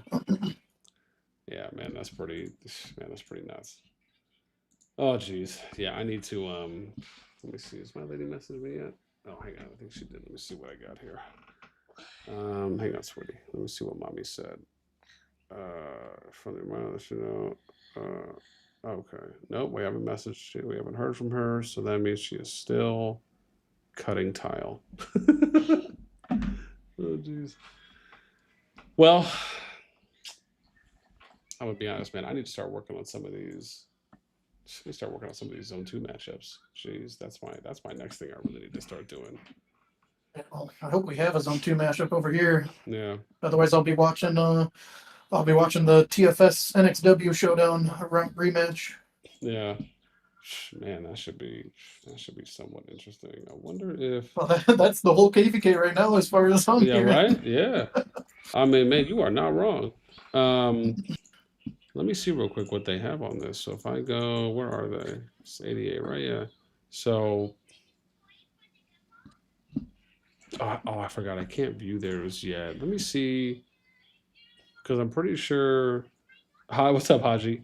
Free for all never works. Well, in their case, they didn't do it by choice. for KvK5, it's more of that's just how it played out. Yeah, that's interesting on how that's gonna go because they're gonna have to choose. I guess who they fight then, huh? Let me see. You know, maybe I'll plug in these zone twos while I have you. Let me see here because we're just chilling anyways. Let me. Merc, you guys got to get some. You got to get some drama or some hype going in KvK too. You guys got a good matchup. You got to get the meme makers going or something. I did. Get the Wild Milk grudge match pushed in the meme chat. Yeah, I'm gonna plug these in real quick. Let me see. Let's do new matchup. What's the zone? Oh crap! I don't know what the name is. Hang on, let me get the names for these zone twos down real quick. So, because I'm gonna need to know this. Well, I guess I need to know first off.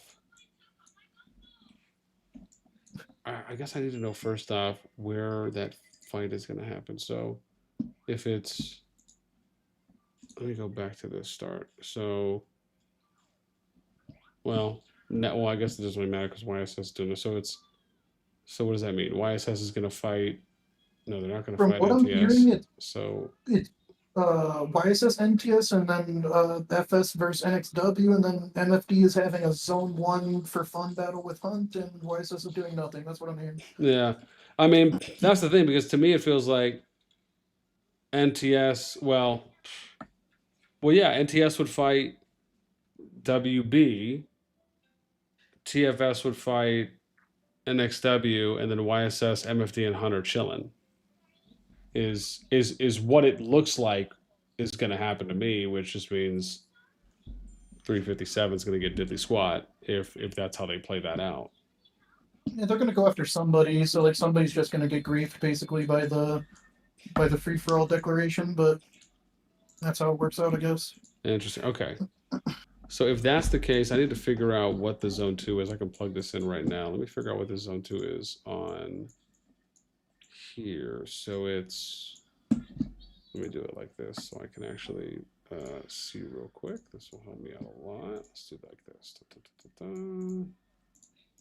Okay, let me slide this over here. And then let's go here, and then we'll go here. So 49 270s are going to fight up north. Okay, so that's called Chongli. Okay, cool. So this will be, what did I say? SOS 46088s, KvK1, Chongli. Okay, so this is going to be, let's do this. What do we say? 2. Oh, crap, I'm already forgetting my numbers now.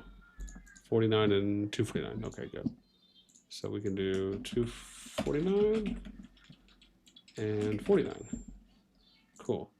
And then we're going to go south, right, for the next one, which is 225.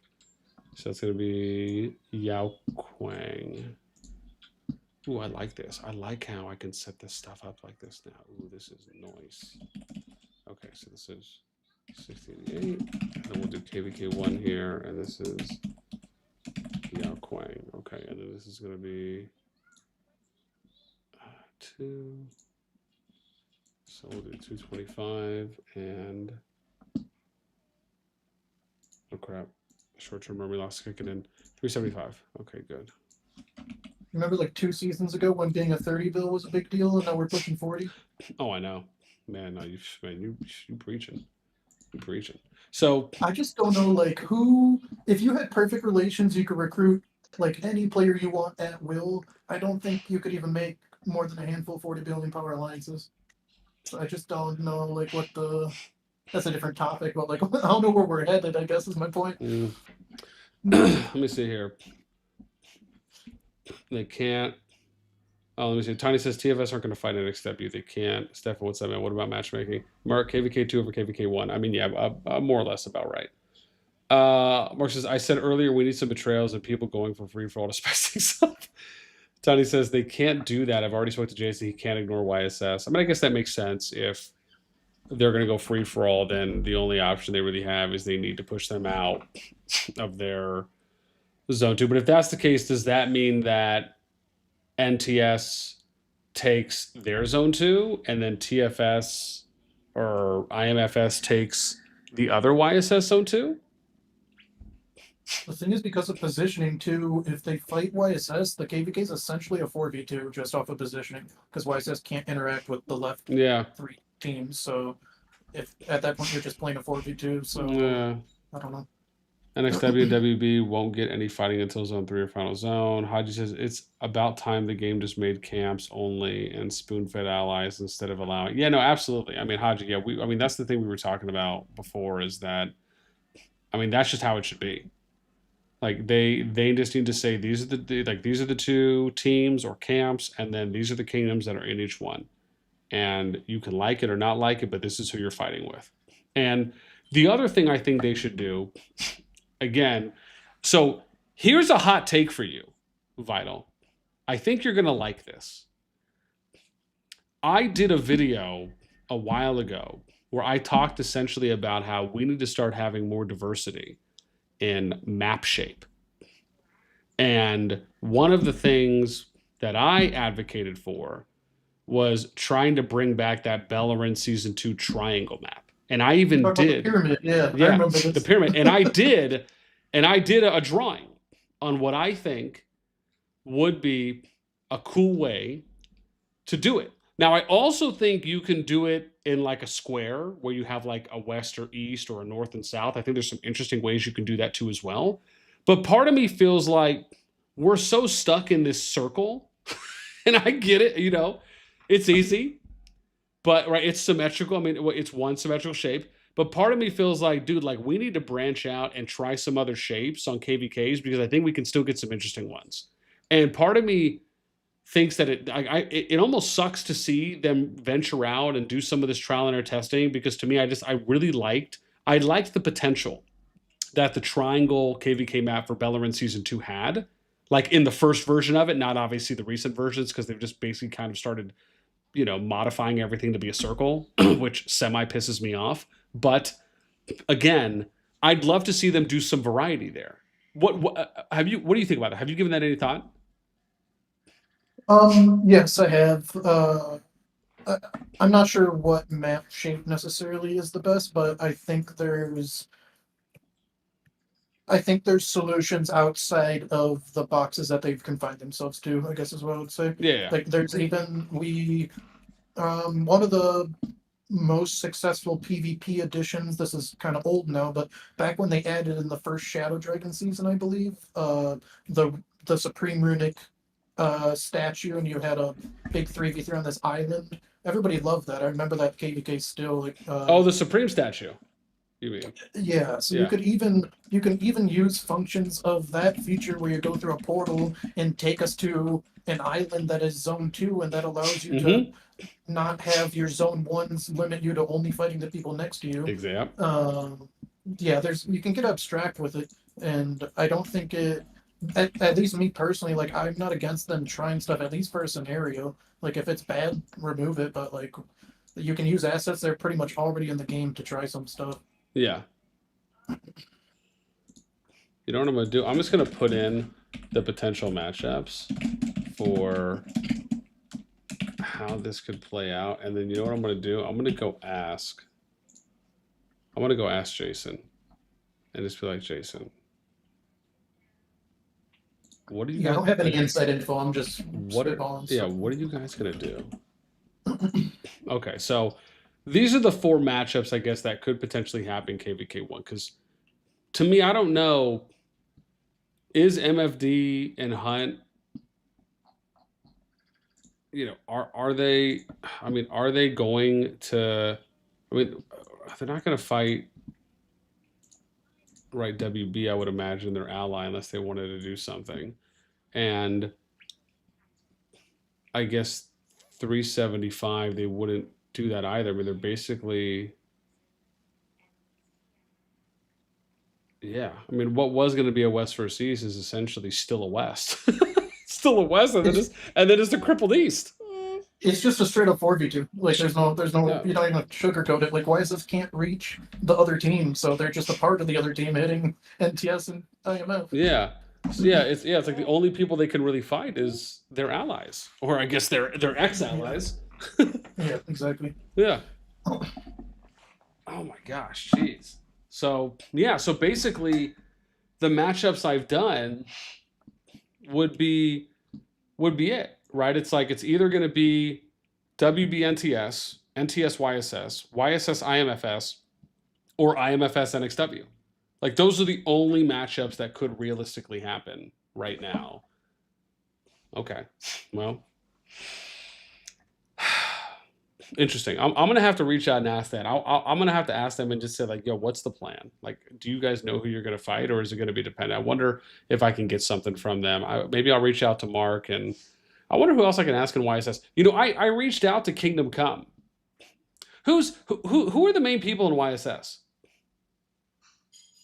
I'm not that familiar with YSS. They're newer to G3. I think this is their second season. Yeah. I'm not quite sure. I think there was Franken. Franken was also someone, I think, but I don't know who like the main people are. I'm in their Discord too.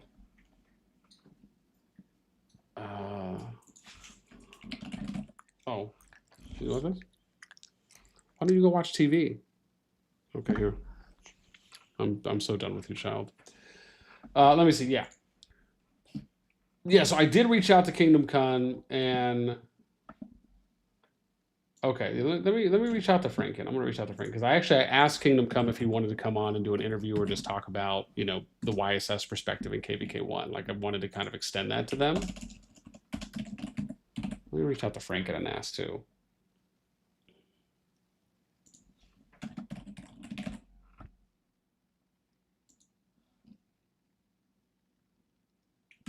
Okay, awesome. I just reached out to Franken. I need to see who else. I don't know who else. Does anyone else know who else from YSS was in the Diplo? Yeah, Tiny might know. Now that I think about that, unless I went back and rewatched his stream just to see. But maybe I'll hear from Franken. That I was just thinking about that. Let me catch up here. Yeah. Haji, KvK1 equals absolute lag fest. Yeah. NMS, this season format is known for betrayals, not enough awards to go around, yeah. NTS and TFS have to push YSS and then lock the zone 3. Okay. Yeah. NMS 6 entries is too much. Rickus, what's up, man? Just let you be able to pick your starting zone. I mean, I do think that is a part of what would help. Rebel, why do you dislike circles so much? It's discrimination. The dev announced that they're working on that, right? The selecting starting zones. They I did. think that's been Absolutely. Yeah. I don't know if they released it in one of the Hall of Kings or one of the Hot Topic Q&As, but I know that they did cover it. We just haven't heard anything about it yet. Yeah. Caden, who's letting Epstein Vital talk this guy? Rebel, I think crazy. I know. It was pretty wild. It's a pretty wild statement there. Jeez. Rebel, I think the format is good. Like this, in my opinion, everyone is too focused on diplomacy. Some alliances you can simply not work with. Rick is boss. Can you be a diplomat for KvK1 and get this back on track? I mean, listen, man. I gave what I thought was my solution to it. And my solution had a couple different paths that they could take in KvK1.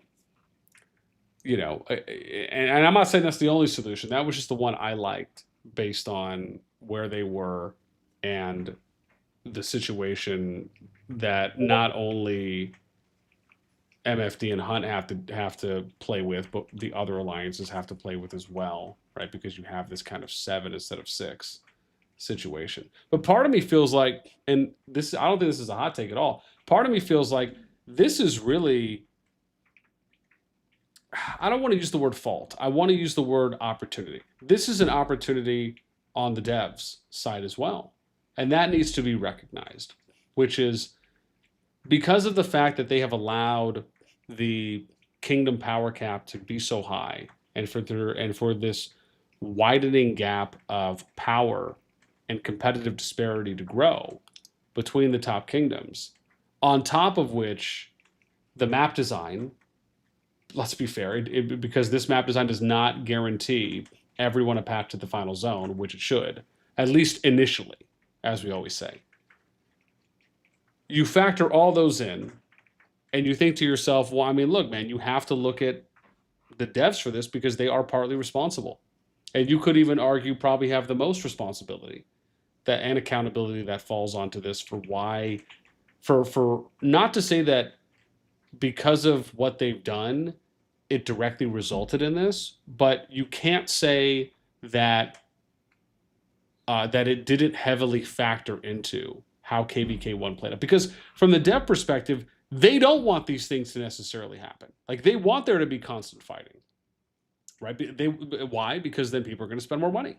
Like, they want there to be a lot of hype, a lot of excitement around a KvK1. I mean, KvK1 is probably, arguably, I would imagine, where they make the most amount of money from the G2, from, you know, probably any gen pool. It has to be the G2 KvK1, right? Maybe even arguably KvK2, but I have to imagine the KvK1 is really where it's at. And so, you know, you have this situation where, you know, you because of the way that the game is designed currently, because of how you've done some things, those are where the opportunities are, and they also play such a heavy factor into what ended up happening and what ended up transpiring. Do you agree with that, or do you have, or do you disagree? You have a different take on that, Vital? No, I'd say I generally agree. I think most topics I've heard you speak on, I think we have similar opinions in general on the game.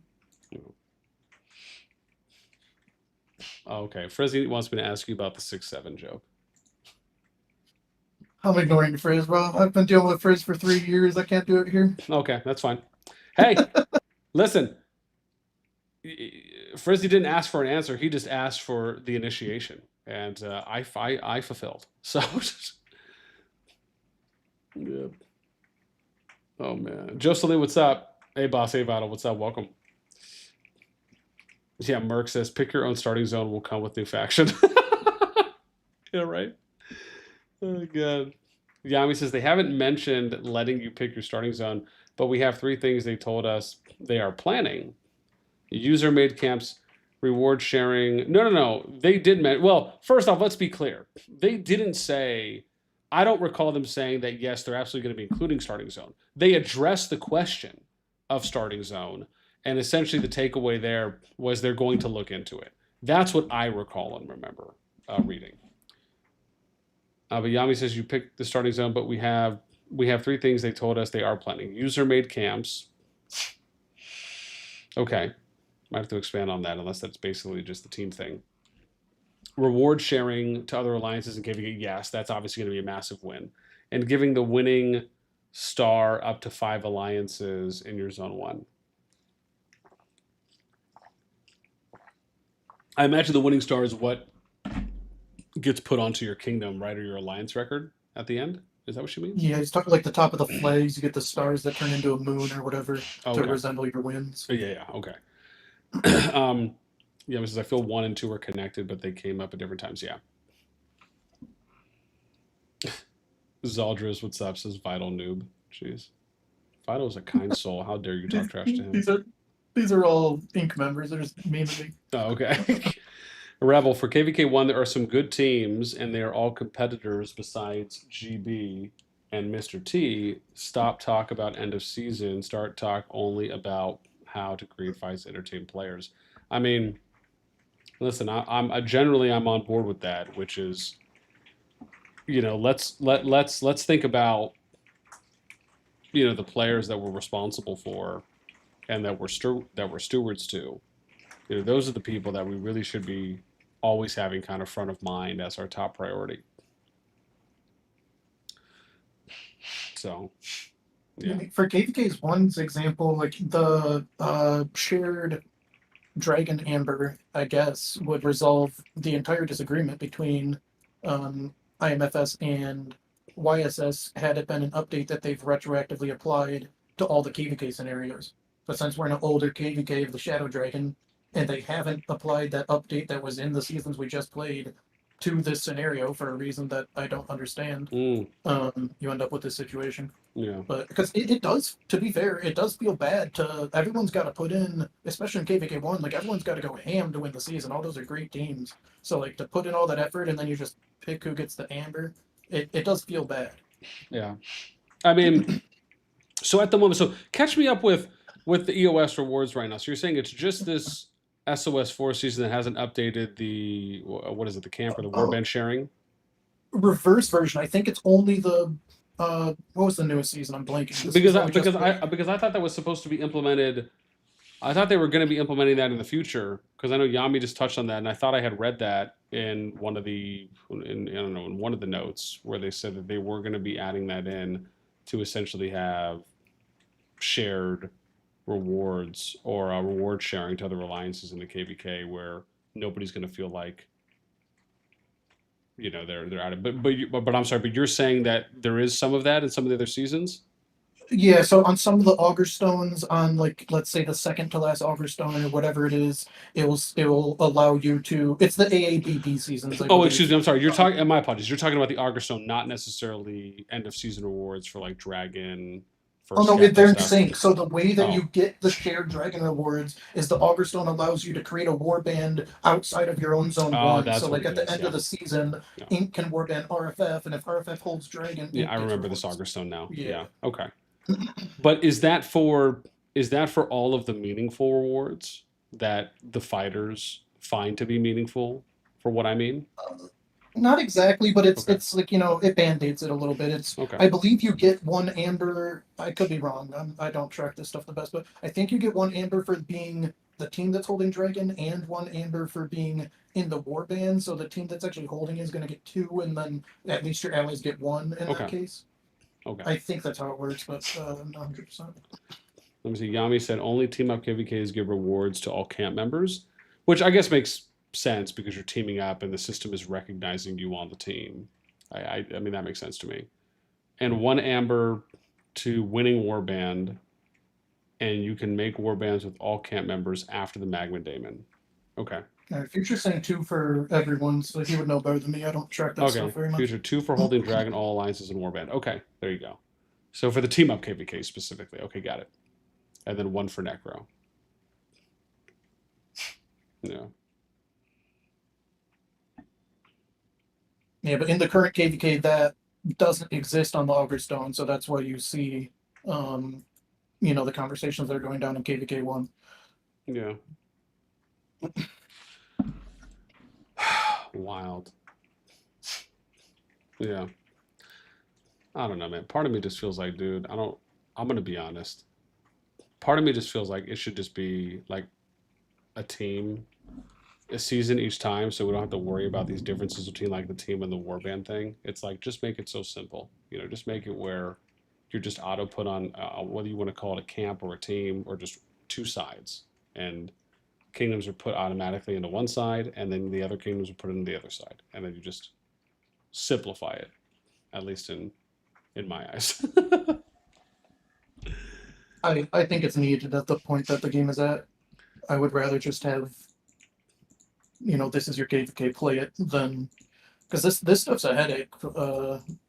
Pretty much every, not the team up seasons, but every non-team up season. I mean, you remember because you were in the well, I don't know if you remember, but do you remember the season? It was A2G, EIS, NTS versus SSG, TFS, and WB. Oh yeah, you were in that Diplo chat. It was a Dark Jason Diplo chat that somehow you ended up in, and that was a whole fiesta as well. Oh yeah, Yeah, oh yeah, I remember that. Yeah. Oh yeah, that was the season where like people were advocating for it or something in on COD Discord and Gen Chat, and then eventually I got in there. Yeah, and then proceeded to get cussed out by some select people. Yeah, yeah, yeah, absolutely. Yeah, what's this guy doing in here? Yeah, yeah. Yeah.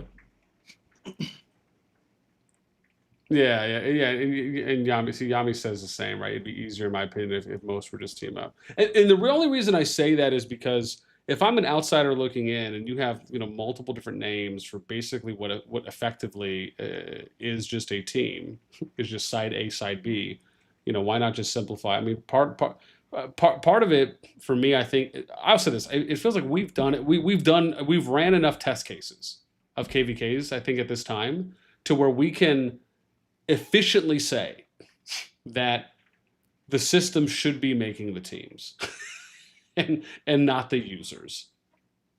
I think Which is a crazy statement because we've seen how terrible their matchmaking ability is, but like yeah, I think but I say that under the right circumstances, right? Like for example, yeah. as I said, we would need to firstly combine all the gen pools, and then I think number one that would solve a lot.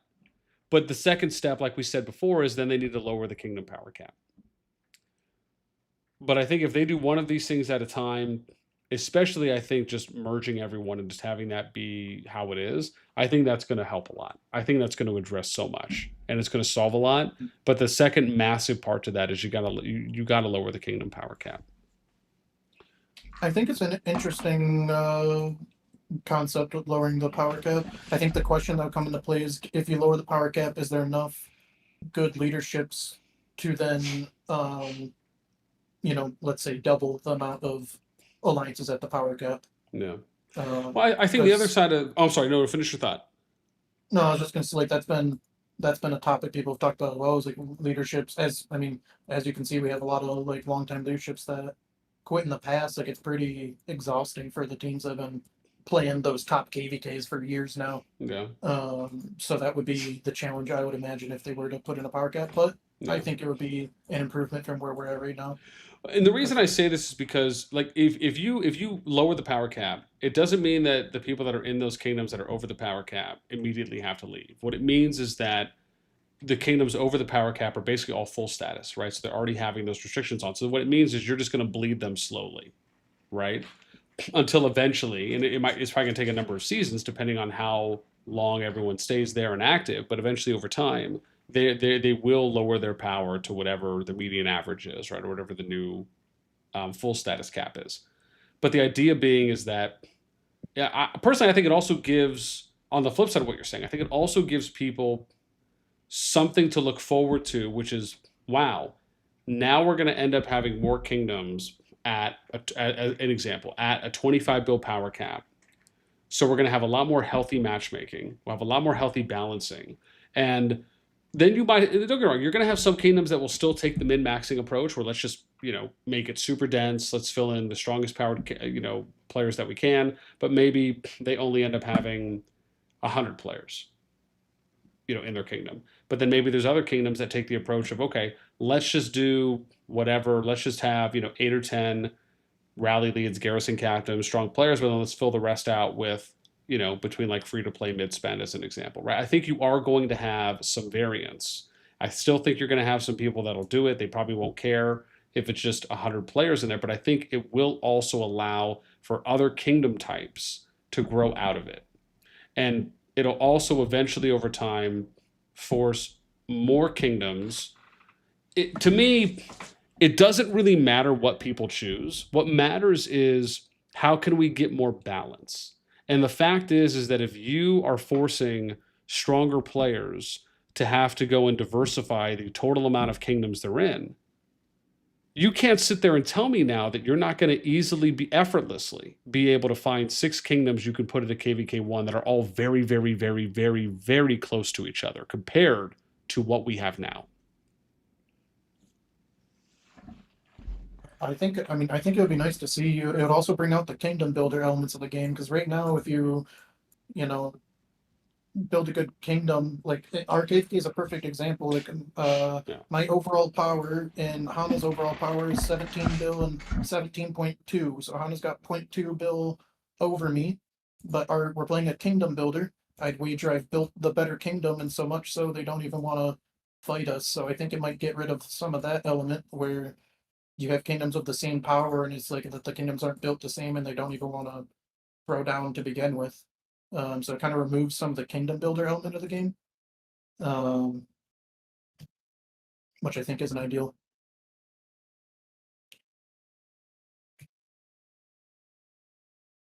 Holy, we lost BN.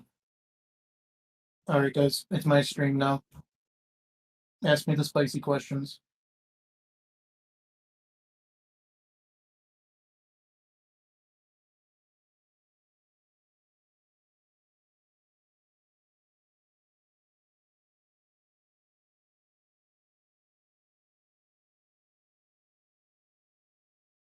How tight are your jeans? Is the first thing I read. Frizz your. uh, my favorite R4 is King. King's my favorite R4.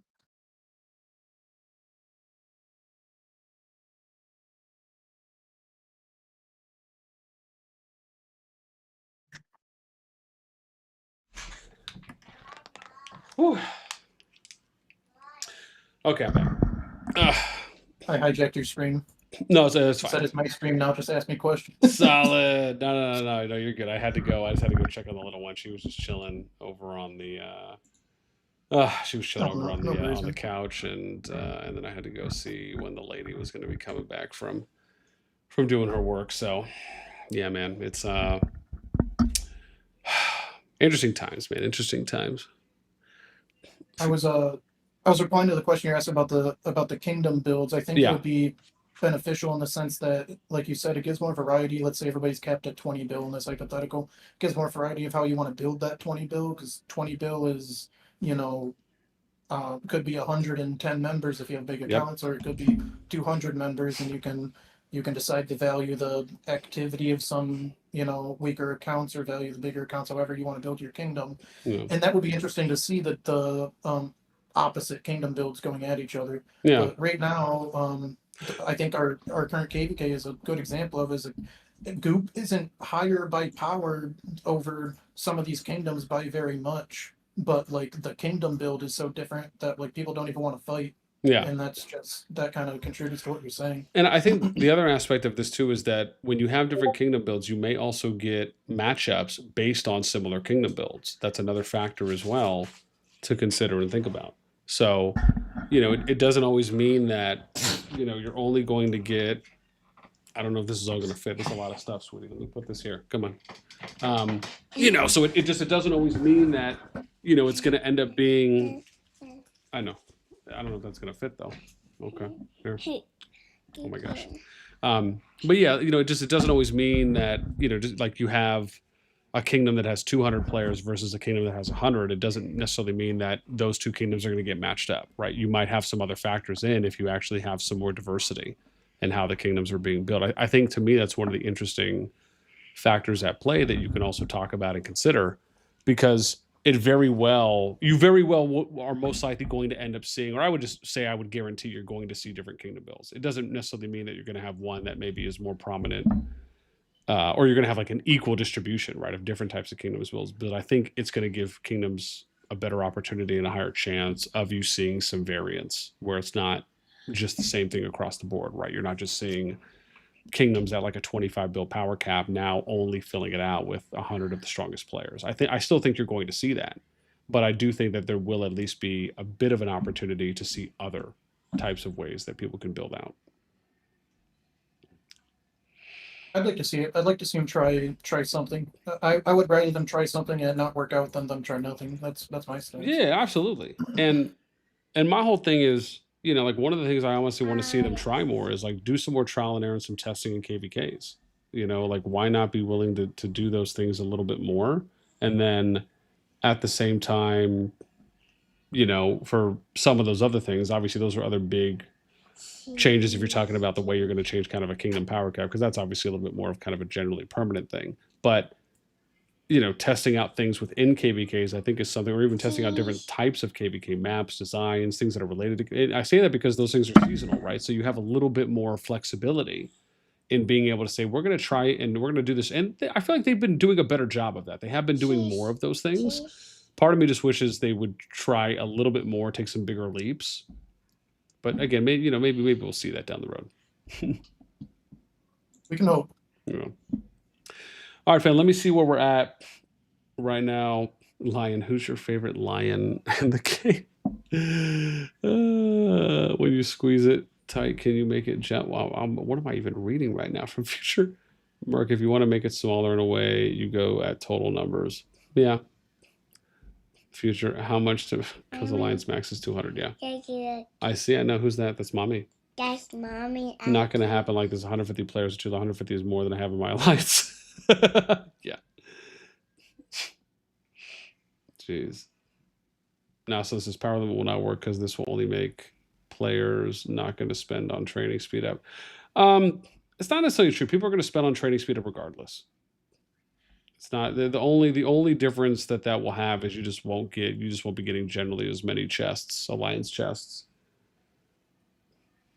that are, I imagine, shared between everyone in the alliance. So I mean, you could also make the argument that you'll probably maybe see a very small drop off in, whether it's overall power growth or regained from, right? Because it's only chests. Is that right, Vital? It's only chests. Like if you're purchasing stuff, well, I guess it could maybe even be from other events, right? I'm sure there's some other events that will factor in. For like, if you were to go from 200 active players to like 150, you're going to lose out on. Obviously, if you're in like a higher KvK, you're going to lose out, or a stronger kingdom, you're going to lose out on alliance chests, and then I imagine some event rewards too as well, from either being able to use like another player's resources or whatever they get. Yeah, no, you would. I think what Merc means though is that if you have a hard power cap, players can't push power because you're capped at 20 mil. Yeah. I mean, to be fair, there's a hard power cap now.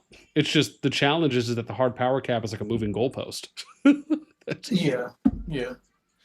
It's also just like, I don't know. Accounts that are vastly apart are just evaluated as if they're 1 point apart, and that's a big issue. Yeah. So you actually think like the migration score that accounts get should be higher? The old meme when migration score first hit, I remember it was like, I don't know, my account was like 21 or 20, and then like Nephisto's account was like 22, and that's my yeah.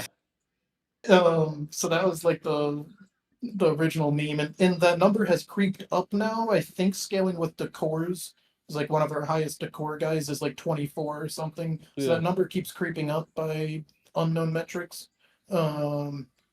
But yeah, it's still 1 point apart. So you're just better off having a guy at 23, 24 points if his max account costs you 1 extra point than a mid spend. Yeah, that's a good point. She just put a player cap, F the migration score, then can make the makeup of the kingdom. I like this thing from Rebel. Rebel said, just create leagues with power requirements. So like if you want to sign up for a league, you need to be 10 bill alliance power or something else. Without, you cannot. With this, you also lose the shell problem. I mean, that's interesting. And personally, I feel like you could potentially manipulate that though decently with, which I guess no matter what, you're going to probably be able to do that regardless, even with a power cap in general, because you can have some people at 10 billion, but I guess it goes back into the same thing, right? It's not really, I guess, maybe a negative way of looking at it. It's just the way that people are building their kingdoms. So yeah, I mean, I think there'll be trade-offs to anything. You can there'll be pros and cons to everything, but I think people are pretty unanimously in agreement that the current system is suboptimal. Yeah. No, man, absolutely. Oh boy. Well, we were at least able to do. I'm at like 2 hours right now. We're at least able to do the zone 2 all 4 of the Zone 2 matchups. You know what? If I do stream tomorrow, maybe that'll be my play. Maybe my focus will be just on confirming Zone 2 matchups with everyone for the ones that are maybe less obvious. And then we can get the Zone 2 matchup set up tomorrow. And then Friday, we can do the overall matchup previews with the updated numbers. Because I know I've been telling people on Friday I'm going to get a fresh scan that's going to be based on historical power for the Tau 300 along with historical for the power tiers, because right now those 2 areas go off current. And then we'll also be able to factor in once Brink of War finishes to see how much improvement each kingdom has made and each team has made from the training phase. So I think that will probably be the plan then. Well, fam, in that case, I think I'm probably going to close it out. Vital, dude, thank you so much for just hanging out, man. You know what? Part of me feels like maybe I just need to reach out to like one person each stream or every other stream, and like someone just kind of comes in and hangs out with us for the day. I think it could be fun. Yeah, we gotta. I only come talk to you when I'm getting grief, so like we gotta disassociate the correlation here. No, absolutely. No, man. But listen, I hope I didn't keep you too long, but I very much appreciate you coming and hanging out and staying as long as you did, man. This has been a great conversation. It's nice. I always find especially when you're chatting with someone that has some different views or at least different approaches on angles for certain topics, and you just kind of get like some nice back and forth and kind of expanding views. So I really appreciate the time, man. Thank you so much for hanging out with us. Hey, thanks for having me, man. Yeah, man. All right, I'll talk to you later. Take care, man. See ya.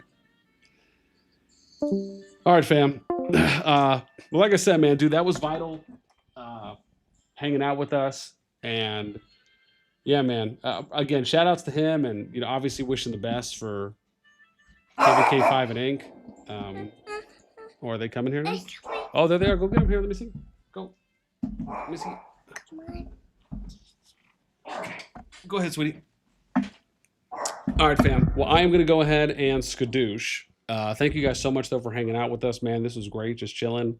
Again, appreciate Vital for coming and hanging out with us, too, as well as giving us some insight here onto that KvK5 for the free-for-all. That's going to be it for me. Again, hopefully, if we get a chance to go tomorrow, we will be updating all the Zone 2s on the website. I will update the ones I did already for the KvK1 if you guys want to go check those out. And that's it.